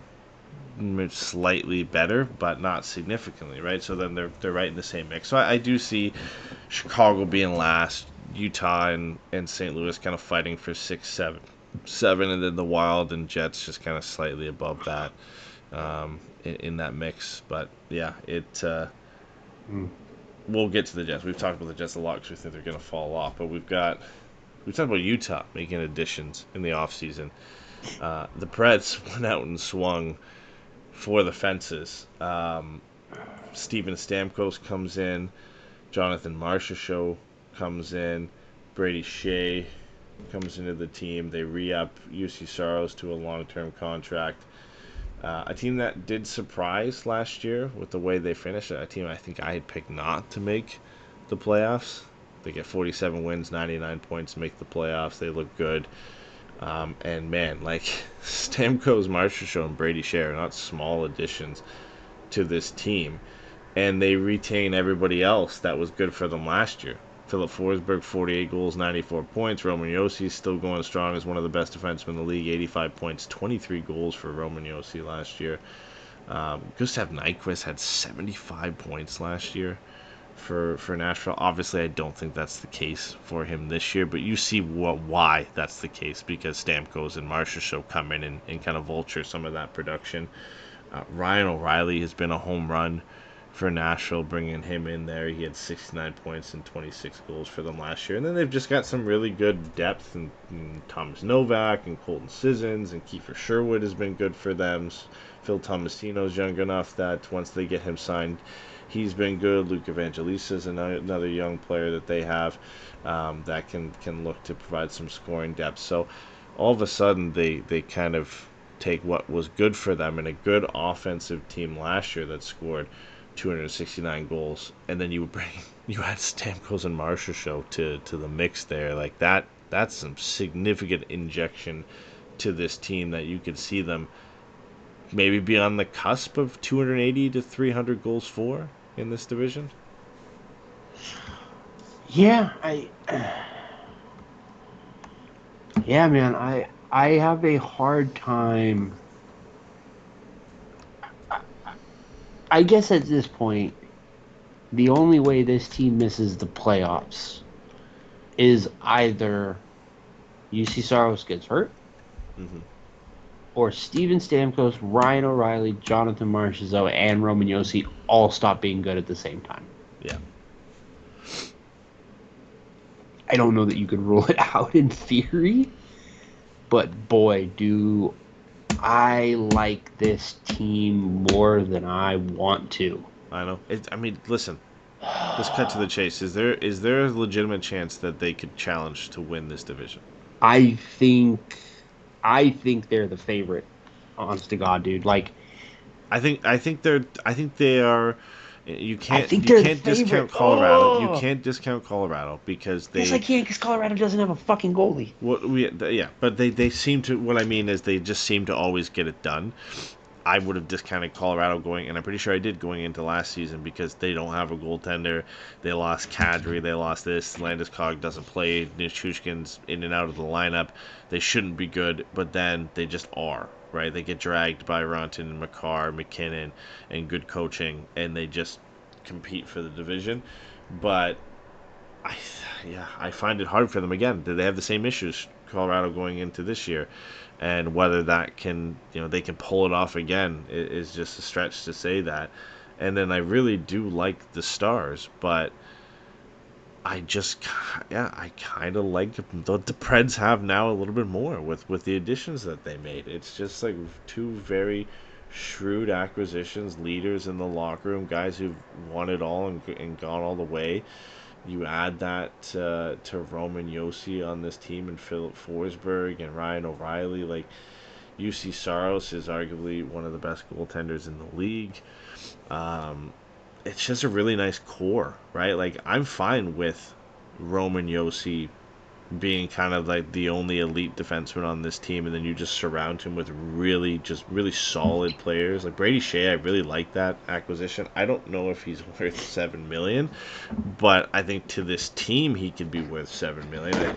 Then you've got, I like Alexandre Carrier a lot. I like Dante Frabo. Jeremy Lauzon's good. Luke Shen was a good depth piece for them last year. So they just kind of have the right players to pair with, Roman Josi being like the bell cow, the main guy for this team. And then up front, like that top six is scary with Forsberg and Stamkos, Marchessault, Nyquist, Ryan O'Reilly, and then take your pick from whoever you want to play in there, of Novak or Sissons or one of the kids in Evangelista or Tomasino. And then not only that, it's a team that has 3 first-round picks, 2 second-round picks, 2 third-round picks. If they want to go out and acquire something else at some point, they've got the draft capital to go out and do that. Yeah, man, they are a scary team to go against this year. Ugh, I hate it. I hate it too. I don't want them. Dude, this they have sucks. Joakim Kemmel in the minors too. There's like he could come up. Where do we talk? We talked about like kids coming up and making a difference. This is a guy they drafted. Where did they draft Kemmel? I know he fell a little bit. Like, but what, 13, 14? 17th overall. He played for Milwaukee last year, had 16 goals and 41 points in 67 games. So he started. That's not bad at all. Yeah, that's technically his debut season in the AHL. He only played 14 games the season prior and had 13 points. He also finished the playoffs with 11 points in 15 games from Milwaukee too. So a sneaky guy who could come in and by the end of the season be the 6th member of that top 6 and fight at least with Evangelista and Tomasino is the guy to really solidify his spot in the top of that lineup. And the other 2 who lose out are still part of this team, contributing and being players on the third line that you have to go against. So yeah, man, they've just kind of built a really scary team to go against, and like we both kind of said, I don't like it. I hate to say that they've done well, but this was a team I thought a year or 2 ago, even going into last year, was done. Absolutely cooked. Dead and buried. They were going to have to go into a rebuild. That's it. And they make 3 acquisitions, and all of a sudden we're talking about them being favorites in the division. Like, it's Well, no, let's be very clear. They made 2 big acquisitions this summer, plus Brady Shea. And I don't mean that to diminish Brady Shea, but I think you should put the other 2. But they also made 2 really big acquisitions last summer. Mm-hmm. When they brought in Ryan O'Reilly and hired Andrew Brunette. Yep. That, to me, and then they brought in somebody like Barry Trotz, who has apparently decided he's going to be incredibly aggressive. Traded Askarov. Like, dude, Yeah, it's a well-run organization. Oh, this The GM they sucks. have with the coach that they have, and then they go out and make those acquisitions. And Forsberg coming off a career year, Roman Josi showing he can still do it at his age, and then pretty much every acquisition, like you said, that you made the year before that, Nyquist and Ryan O'Reilly were your 3rd and 4th highest goal scorers last year, point getters last year, and they were acquisitions at last year's offseason. So you think, okay, well now they're going to come into this year, and Stamkos and Marcia Show are probably going to be 3-4 in scoring for this team, up there with Forsberg and Josi, and then O'Reilly and Nyquist are still going to chip in. They don't need to get 75 and 69 points next year for this team to still get better, because a lot of that offense will be made up for Marcia Show and Stamkos. So a team that I think, again, like I said, can go from scoring 269 goals last year to being up there with the Stars and the Avs around that 300 mark. And then they don't really need to be bad. They weren't bad defensively last year. They're middle of the pack. If they can just do what they did last year defensively and get good goaltending from UC Saros, then yeah, there's no question to me they could be at the top of the pack come the end of the year. They were 2nd in the division in expected goals for percentage at 5 behind the Stars. Man, I guess the Stars are the team I would say I'd be the most concerned about ahead of them. Yeah, I think Fuck, so. Man, there's a I lot of think question marks Nashville, with like, Colorado, again, so. and I do think there is a chance that Father Time kneecaps this team. Yes. But I don't think it'll be this year, and if it is this year, I think there's a good shot it doesn't happen till around the trade deadline, and that this team will be able to put up enough points early to put themselves comfortably in the wild card talk. Well, and like I said, they've got the draft capital to make acquisitions at the deadline to help out with that and provide a little bit more depth to this team to help kind of nullify that happening, right? And you relying so much on some of the aging players if they're struggling that you can supplement some that by adding some talent to this roster to help with some secondary scoring from the third line, or add a better player into your top six to push a guy down the lineup, right? So they're just in a very, very, very good spot with the roster they have now and the draft capital and everything they have to go out and do something. I mean, they could go do something big if they really wanted to. They could move a couple first round picks and Tomasino and bring in some a significant addition to this team for the deadline and beyond. So yeah, man, it's a fun one to look at on paper. I just hate that it's the Predators. This sucks. This sucks, man. Yeah, Wow. We gotta move on from it. It's a bummer. I was not emotionally prepared to be sitting here like I really like what they did. I think I think intuitively appreciated that they were close to a lock for a top 3 spot. I certainly think they're comfortably the third team. Mm-hmm. Because again, I do not think highly of Winnipeg. But boy, I did not expect to feel this good talking this out with you, or feel this good about this team as talking it out with you. I would still put them third, but with a very realistic chance of them jumping to second and potentially first, just because Colorado and Dallas have done it and continue to do it on a yearly basis. There is a world where they have the season that Minnesota had, 2 years ago? 2.5, 3 years ago? Yeah. And they are just right in it to lead the division behind UC Saros going absolutely insane.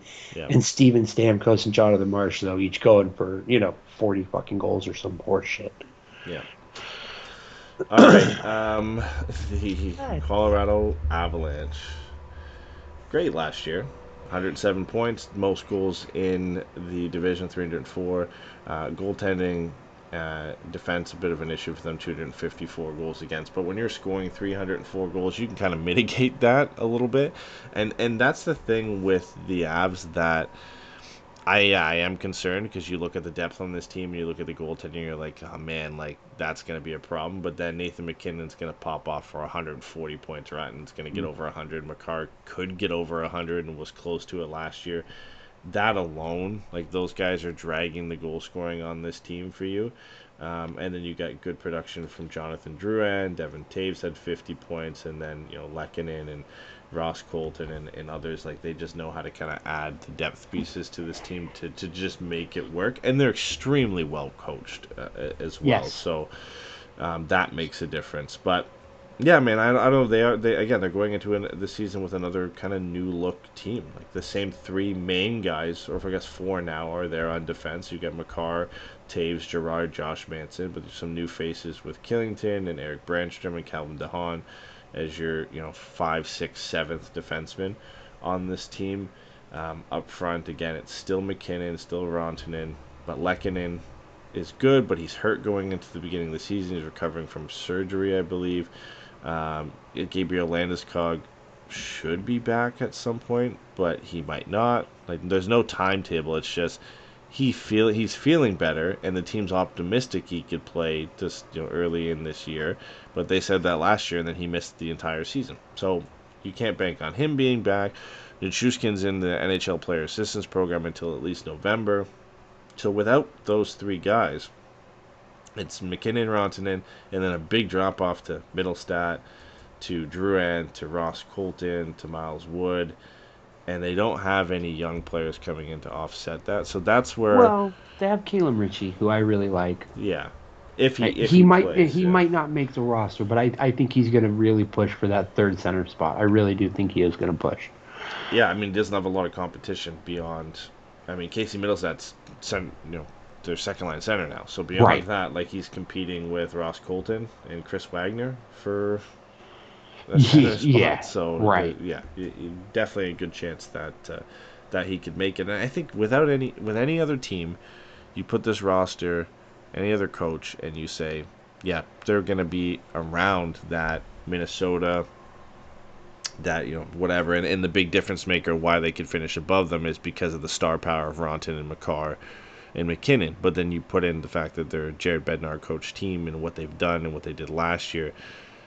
They still have a very good shot of winning this division just because of the talent that they have. And if everything goes right for them, this is a team that could finally get Gabriel Landeskog back after 2 seasons.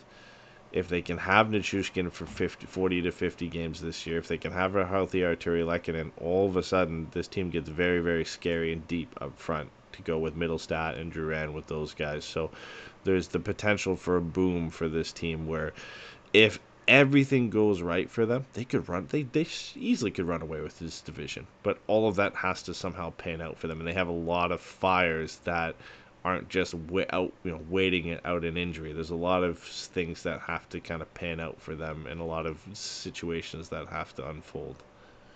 Yeah, I don't like their depth. I don't like their goaltending. And I have questions about whatever their bottom pair is going to be. Yeah. But at the end of the day, they have Nathan McKinnon, Mikko Rantanen, Cale Makar, Devin Taves, and Jared Bednar. Yeah. I don't think that this is a team. I don't think this team has like an actual chance at winning the division. But I could certainly see this team pushing and finishing 5-6 points out of first and comfortably in second, right? Like I don't think the goaltending as a whole is good enough for this team to genuinely have a shot at winning the division, given some of the other talent in the league, especially some of the other talent in net in this division. But I don't think that there's a world where this team misses the playoffs. No. They are the Leafs and the Oilers of this division. High-end, elite talent in 4 or 5 guys. And then a lot of pieces there. But then the difference for the Avs is they're just an extremely well-coached team. Like, Nathan McKinnon is the second best Canadian center alive. Mm-hmm. Cale Makar is the best defenseman in the world right now. Yeah, and Mikko Rantanen is top 5 winger. You could.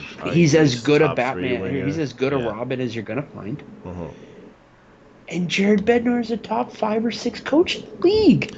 It's all you need to just be. Their floor is a 100-point team. Their floor is a 100-point team. That's their floor, and that's the top 3 in the division. There's like. This is crazy. Then you add in that you have the power of friendship with the Jonathan Drouin and Nathan McKinnon shit. Mm-hmm. So you've got those two goobers who are going to be ecstatic to play together all year. Jonathan Drouin said it himself. For 18 games last year too, so. What's their GM's name? Chris something? I can't think of his name, but whatever. Him and Drouin both came out and said it. Yeah, we know that, this was a really good place for Jonathan Drouin to be, and we also know Jonathan Drouin was a really good player for us to get. Mm. So we wanted to work together on this, and they figured it out, and they signed another 1-year deal. There's the whole weird Valeri Nichushkin thing, and the substance abuse, or the player assistance program. It seems to very much, by all sources indicated, be about substance abuse. You do have to question what happens with Gabriel Song. Casey Middlestat, first year playing with legitimate expectations on a contender. How is that going to go? Mm-hmm. Colton Ross, this is a player they were trying to move over the summer. Weren't necessarily happy about having him be their third line center given the amount of money he makes. And I don't think it matters. I just think, like you said, this is a 100-point team. This is the team that's going to make the playoffs. And I don't want to fucking play them. No, in the first round. For me, it's weird to say because of how good they were last year, but you don't see a scenario where it gets worse than last year for Colorado, barring McKinnon or Rantanen or Makar missing significant time, because Rantanen played 80 games, Makar played 77, and Nathan McKinnon played 82. So unless one of those 3 missed time, you're likely going to still get 50 to 60 games from Nichushkin. He played 54 last year. You know what you're going to get from when he's in the lineup. You hope to get more than 45 games from Lehkonen, but he's had some injury problems. He's going to start the year injured. So if you can get 50, 60 games from Lehkonen, that's already an improvement from last year. You only had 18 games of Mittelstadt, and he played well in those 18 games. So now you're going to get hopefully 70 to 80 games from Casey Mittelstadt, and then you've got the rest of those guys in the lineup. And it's not like Georgiev was amazing last year, or he wasn't even really good by any means. He had an .897 save percentage and 38 wins. Justice Anunian was great. He had .928 save percentage and 8 wins. If you get a split that goes here, and Georgiev doesn't have to play 63 games, and he has a better season because of it, and obviously Anunian doesn't have a .928 save percentage for the entire season, but if both these guys can finish around like .905, .906, that's better goaltending than you had last year too. So, and then we're not even talking about if Gabriel Landeskog plays any games this year, how that makes them significantly better. So it's wild to say a team has a floor of 100 points and then a ceiling that's infinite at this point, because if all things pan out for them and they get these guys, they could. The dude who holds his stick man. funny is still a question mark for me. There's still the part where I don't like the goaltending here. But no, for sure. To your point about but the it only wasn't thing good that can last stop. year. Yeah. No, for sure. And they haven't had great goalies at any point in this run. Yeah. I'm sorry. You can say Darcy Kemper was a good goalie. He is not by any. No. Whatever. Here's the thing. You yeah. made the point. Injuries could mess with them here. 22-23, so 2 seasons ago, Cale Makar only played 60 games. Nathan MacKinnon only played 71. The year before that, Nathan MacKinnon only played 65 games. Rantanen and Cale Makar. Wait a minute, one more time. I hit the wrong page. But yeah, Nathan MacKinnon only played 65 games, and Mikko Rantanen played 75. Cale Makar played 77. This is a team that has managed to survive good, decent stretches of hockey season, missing key players. Jared Bednar's that good. Yeah. Now, this team isn't necessarily as deep as some of those other teams were. Everybody's a year older, which comes into play for guys, especially like Devin Taves and Josh Manson. But this team has enough star power to ride out being down a couple of stars, and a coach who seems to be able to know what buttons to push to make it work.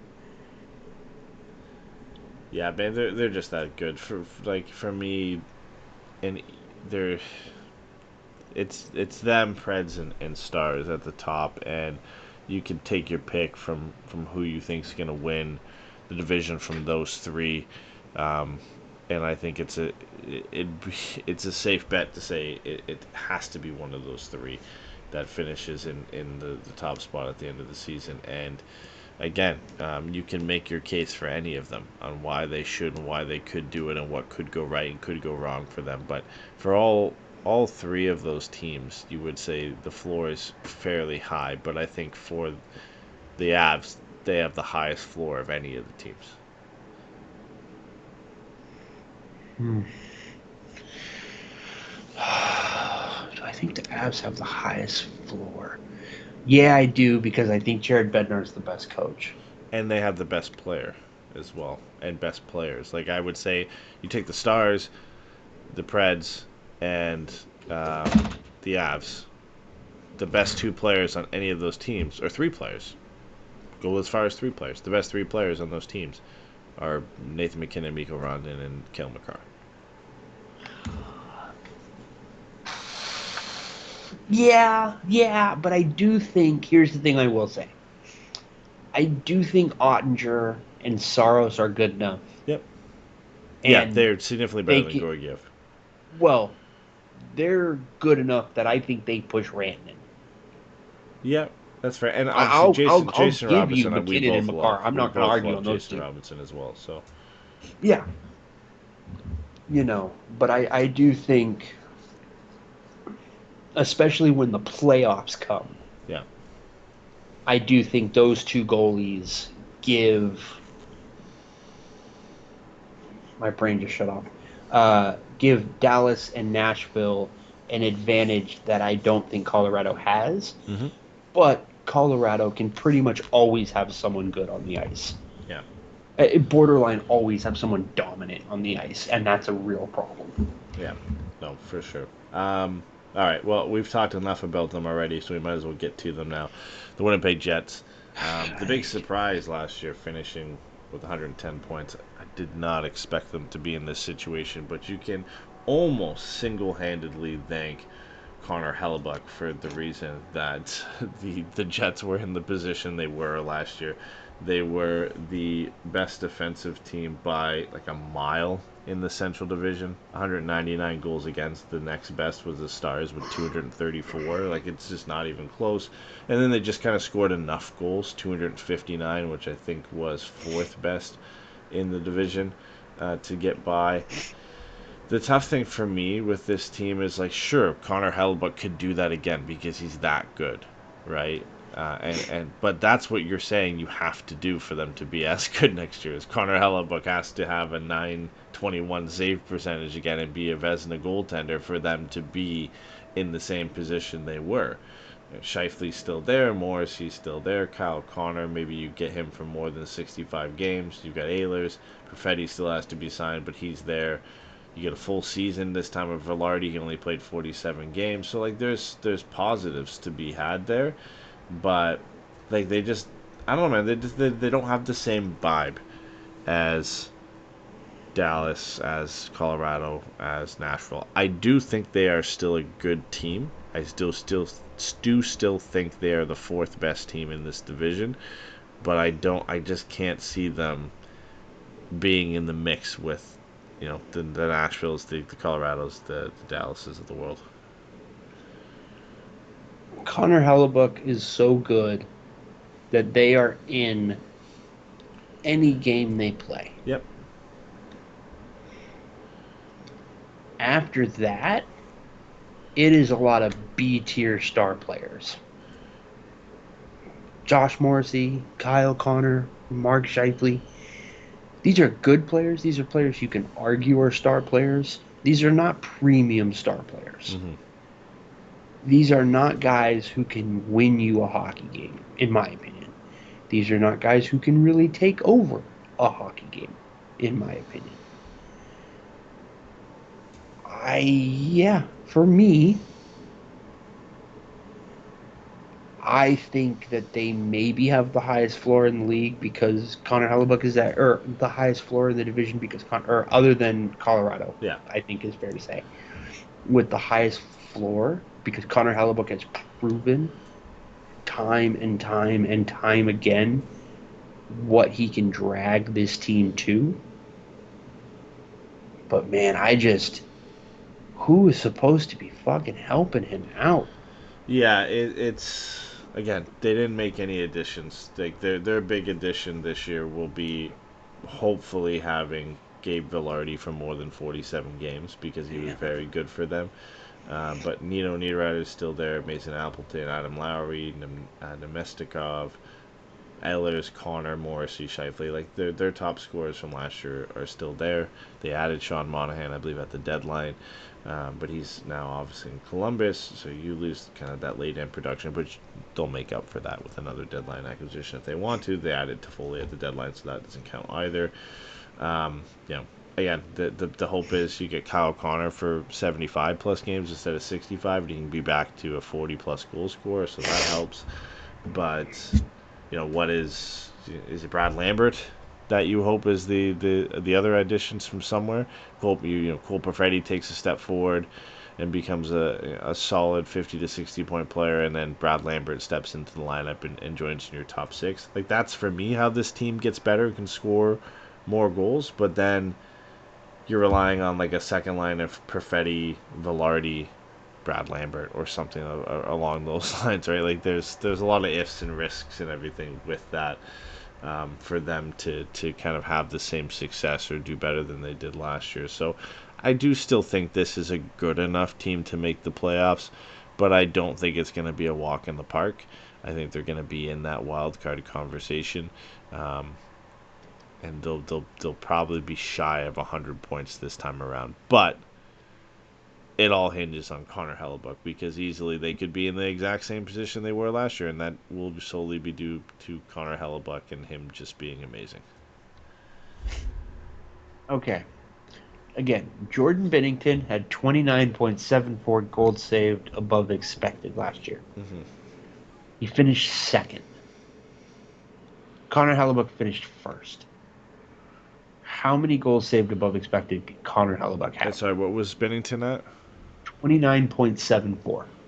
Hellebuck, 36. 39.35. Jeez, yeah. Here's the thing. Yeah, you're looking at Brad Lambert, you're looking at Chaz Lucius, maybe Braden Yeager, but not really. Yeah. You also, your coach, the second coach in a row, just fucking quit. Sorry, they don't have bonus? He retired at the end of the year. He said he's done. Their new head coach is Scott Arniel. Yeah. Who, I mean, yeah, was there last year as assistant coach, but that's right. that's and rough. Yeah. Now you just lost Rutger McGroarty, who should have walked into your top six to start this year. And it's just like, Nikolai Ehlers is a pending UFA. Are you going to trade him? You probably should. What are you going to get for him? Are you going to be able to get some Nikolai Ehlers that is going to allow this team to continue to be competitive, given the gigantic contract extensions you just gave Mark Scheifele and Connor Hellebuck? Yeah. This summer, Kyle Connor is going to be eligible for extension. Is he going to want to sign it? Josh Morrissey's still got 3 years after this one, so that's okay. But you've got Dylan DeMello and Neil Pionk. I like Dylan DeMello, but I don't think he can be your third best defenseman. Yeah. This team sucks, man. This roster fucking sucks. Yeah, I think a lot of things you could say, like maybe if they were down. Let me say it this way real quick.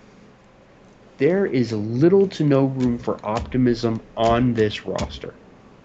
There's nothing on this roster other than Connor Hellebuck that I can talk myself into for why I should be afraid of this team next year. Yeah, no, I agree with that. I think you could say a lot of their success defensively could have been due obviously to Hellebuck and coaching last year, but I think you can't lean on coaching now if you have a new coach coming in. Yes, he was a part of the organization last year, but things are going to be different.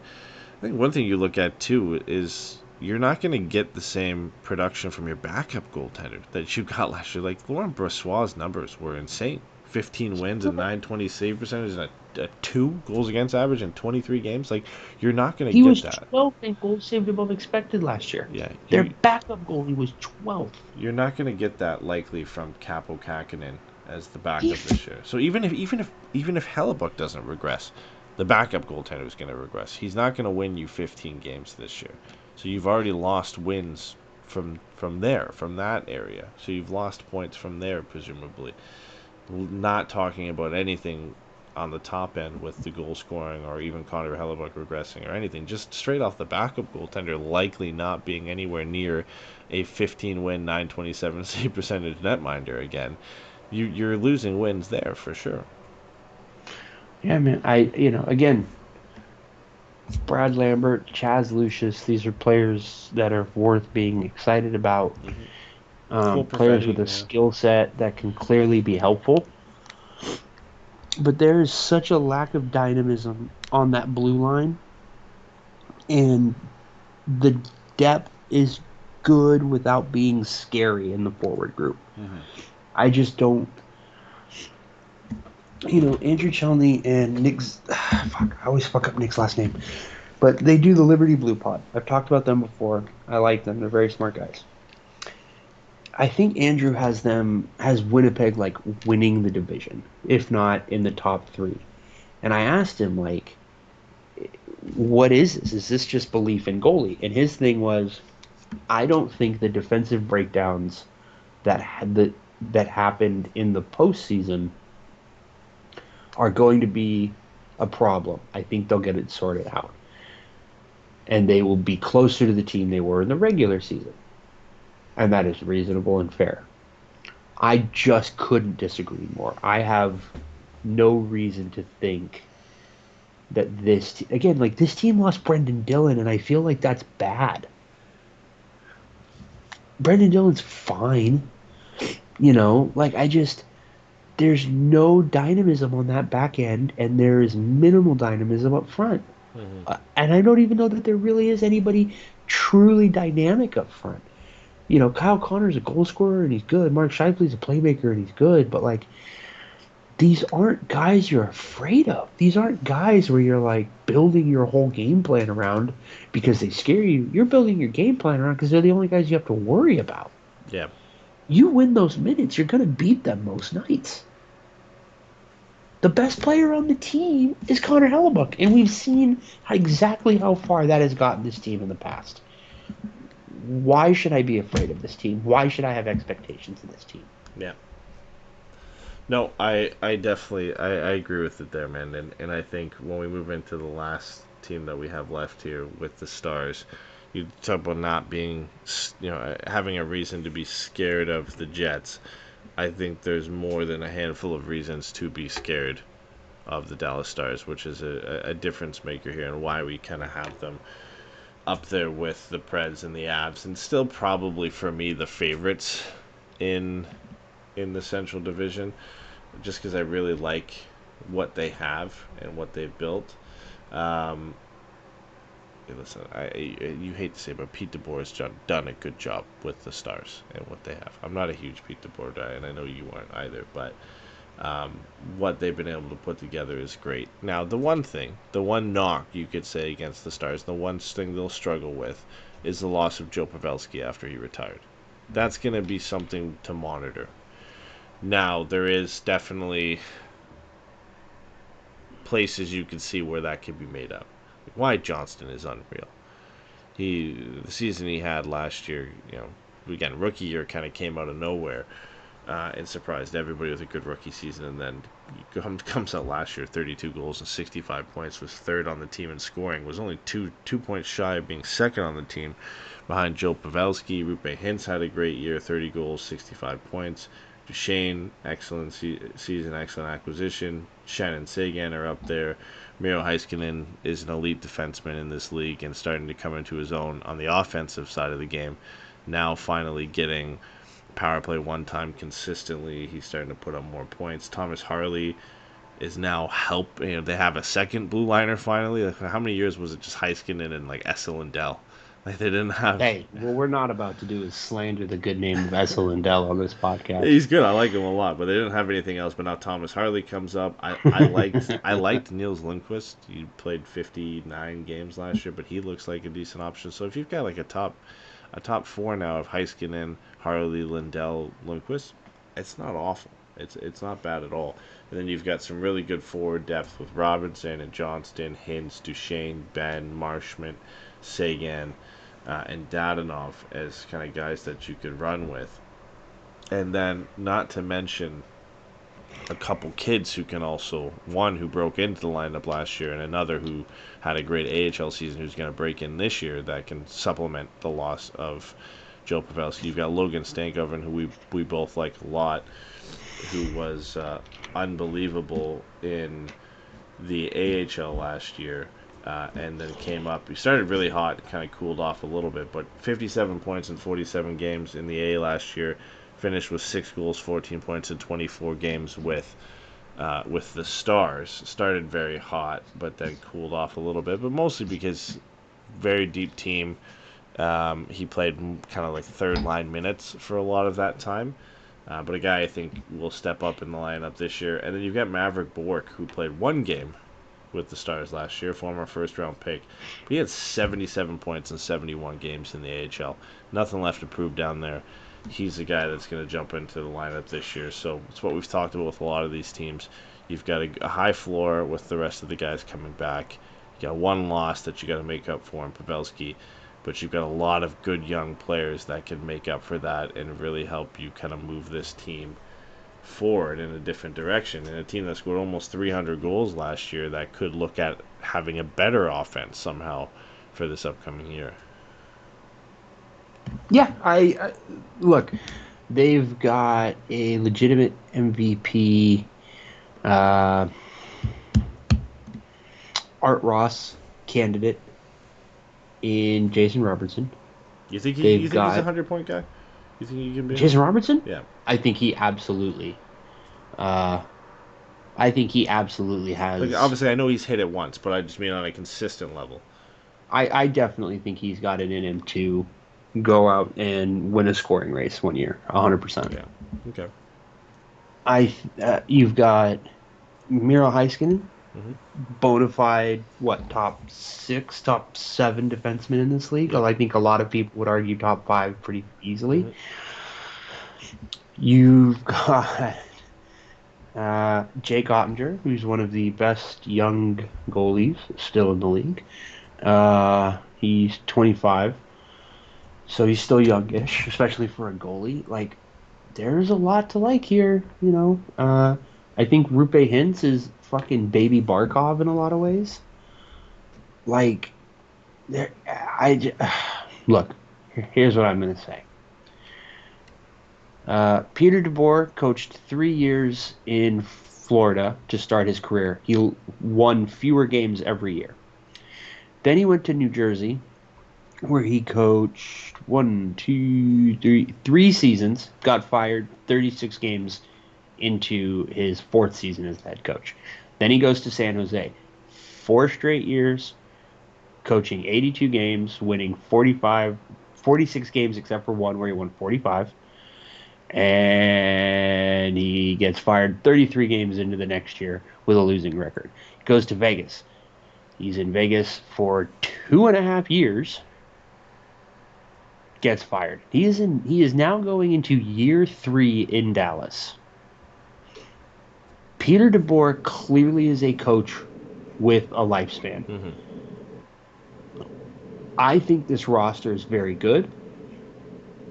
I think this roster is probably the most complete roster in the division in terms of both high-end talent and meaningful depth. And I think that they should win the division, but could also fire their coach in the middle of December after losing 6 games in a row. And Jamie Benn is on like a 20-game scoreless streak. Yeah. No, like, I'm serious. It's for sure. Like, the thing with me for the Stars is last year, like, you can't really say what I'm about to say about many teams, and then they still finish with where they did. But Jason Robinson scored 29 less points than he did the season prior to that. He was a 40-goal scorer back-to-back, only scored 29 last year. Ottinger had his worst season in his NHL career at a .905 save percentage, had a .919 save percentage the year before. And Miro Heiskanen scored just 19 points less than he did the season prior. He had 11 goals and 73 points in 79 games last year, had 54 points in 71 games. So their 3 best players had off years. They still won the division. So Yep. you could look at this year and say, well, if all those guys go back to those levels and everybody else just kind of keeps up their production, this team skyrockets into the stratosphere. If those guys, they're not going to have worse seasons than they did last year, and they were still good last year. So if the depth picks, if Johnston continues to play well, if Hintz can take another step forward, if Harley and Stankover and Maverick Bork come into this lineup and play better, and even if Robertson and Heiskanen and Ottinger just play as well as they did last year, then this team gets better, right? In a worst case, like you said, Ben goes scoreless for 20 games, and Sagan, some of the older players fall off. Ben, Sagan, those guys start to kind of tail off a little bit. Well, again, the avenues for this team to at least just be as good as they are last year and pick up the slack from those guys not playing as well are Robertson comes back and is a 40-goal scorer, 100-point guy. Heiskanen returns to being a 70-point guy. Ottinger is back to a 9-10-plus save percentage. And then you look at the kids and Stankover and Johnston and Maverick Bork supplementing the downturn in Ben and Sagan if it comes across. So there's just like anything that could go wrong in this team, you look at, say, oh, well, that can easily be replaced by just things kind of going back to status quo they were the way they were 2 years ago, or just supremely talented young players stepping into the lineup and replacing those guys. If you're a Dallas fan, your concern is that you need one more top four defender. Yep. Yeah, you lost Chris Tanev, I believe, right? So You traded for Chris Tanev at the deadline. okay. You lost Yanni Hakanpää. Ryan Suter was the other guy, yeah. Ryan Suter you lost, but he was a fucking disaster for them last year, so that's probably a good thing. Yeah. I think what you say is Ilya Lyubushkin's fine if we don't make him do too much, and Matthew Dumba's definitely cooked, and maybe we get a little bit more out of him. I think defense is where you go. Leon Bichel's probably not ready. We don't have a ton but outside of Harley as far as young talent. This is the part where we get nervous. Yeah. There's a clear But avenue for where they're going to go if they need to add to this team closer to the deadline, and it's going to likely be a right shot defenseman that they bring in to kind of help make this blue line a little bit scarier to play against. Yeah, I agree. And there'll be plenty think if of you're those. them, that's the point where you go. That if something goes wrong this year, it'll be that. Yep. Yeah, but again, like Heiskanen and Lindell are good enough, and Harley are good enough that even with some struggles from the rest of them, they should carry this team enough from the blue line, at least on an offensive standpoint, and in Lindell and in Heiskanen's case, a defensive standpoint, that they'll be good enough that it would take the wheels absolutely falling off for the coaches or anything to get fired early on. Like you said, they'd have to lose 6 or so games in a row. And even then, like, you just don't see how that could be the case with the way this team's structured. Like, everybody would have to be off for that to happen. Like, it's the complete worst case scenario. Yes and no, because I mean, think about it, right? You get one bad East Coast road trip where you're dropping 6 in 7, 6 in 8 games. You get blown out once or twice. Your stars go cold. Maybe, we need to get some help for fucking Jake Ottinger, who we're leaving out, hanging out to dry every night. Well, we don't really have a ton of cap flexibility. I guess we have to go out and change coaches and see if that can shake up the room. Like, what is their cap situation right now? They have a ton of cap in the future. $4.5 million right now. No, they've got a little bit of room to be interesting. Oh, sorry, they have to sign Thomas Harley still. So that's going to eat up whatever's left, likely. So, and then Ottinger needs an extension for next year. So Bork and Johnston both need extensions for next year. Ben comes Matt off Duchene, if they want to bring him back, right? Yeah. So, like, yeah, I think this team should pretty comfortably finish in the top 2 of the division. Yeah. I think it'll be between Colorado and Nashville to see who can give them a meaningful push. I think right now, if you ask me... Yeah, let's do it, because we're done all our reviews now, so pick your order, same as we did for the Metro. What do you have from top down? I think I'll go... Dallas, Nashville, Colorado, Utah, Minnesota, Winnipeg, St. Louis, Chicago. Okay. Yeah, I'm fairly similar. I mean, our top 3 are the same, in the same order. I've got Stars, Preds, Avs. I've got Jets at 4, Wild at 5, Utah at 6, Blues at 7, Blackhawks at 8. And honestly, anybody in that mix of Blues, Wild, Utah, Jets even could be anywhere in there. I give a slight edge to the Jets being number 4, just because I think that Connor Hellebuck makes a significant difference compared to the rest of those teams, and them not really having anywhere near that caliber of netminder. So I think that gives them a slight edge. But yes, I certainly can see a scenario where the Jets are part of that mix there, but I got to give them the edge at least right now with how they look and what they did last year. That it'd take a significant drop off for them to get around that 80-point mark. So I'm telling you, man, I really see a world in which they can finish with 87, 88 points next year. I definitely possible for sure. I'm not going to say it's out of the realm of possibility, but Because I had them, what, 6th? Just behind Minnesota? I believe so. With Utah 5th, I think I had Utah 5th. Yeah. Yeah. I'll write it down. Yeah, you would have had Utah 4th, and the Wild 5th, the Jets 6th, the Blues 7th, the Blackhawks 8th. That's right. Yeah. But yeah, I think whoever's 4th will be in the mix for the playoffs. Or will be in the playoffs presumably. I don't think. Well, we will get to it obviously eventually. I don't think the Pacific's gonna have 5 teams who make the playoffs.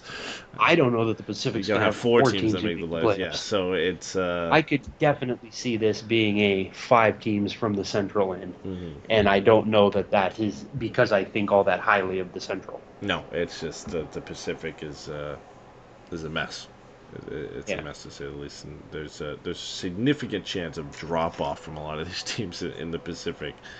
We talk about the Jets drop off, but there's a lot of there's teams in the Pacific that could drop off significantly. Like again, we'll get to this division last, but I look at the Canucks as a key team to look at that could easily just fall off the face of the earth next year, and be out of the playoffs. So when you look at them, we've talked the Kings briefly a little bit, and even the Golden Knights to some extent. Like the only safe bet feels like the Oilers in that division, and then 2 other teams will just make the playoffs because they have to. Right. So, yeah, it'll be interesting. But we've got the Atlantic up next, and then obviously we'll finish with the Pacific, and we'll talk Ducks a little bit in there. But then we'll also have our own Ducks season preview. So you'll see these pumped out over the next couple of weeks here. We're aiming to kind of do them leading up to the season, so we'll see one likely next week for Atlantic, the week after for Pacific, and then kind of the final week there, leading into the first couple of days of October as the Ducks season preview. Because hockey obviously starts October 4th overseas. We've got a few games, but the Ducks season doesn't start until the 12th. So likely a show each week over the next couple weeks here, at least 3 shows in the next 4 weeks. If we have time or we have some ideas, we'll add another one in there. But you can definitely expect at least those 3 shows to be the next ones that come out. Should be a good time, man. I am very much enjoying these preview exercises. Yeah, it's nice to get back into it, and you look at, again, we obviously know what every team did, but to go in depth on what they did and kind of get another perspective. Like, again, for me and you looking at Nashville again, we all know what they did this season, but then to kind of look at it as a whole and how their team looks, right, and all the pieces that go into it, you start to get a better picture of how things are going to pan out for this year. And obviously, as is every year, there's going to be some surprises that we don't even think could happen, but it's nice to get that broad picture heading into the season to kind of get you ready.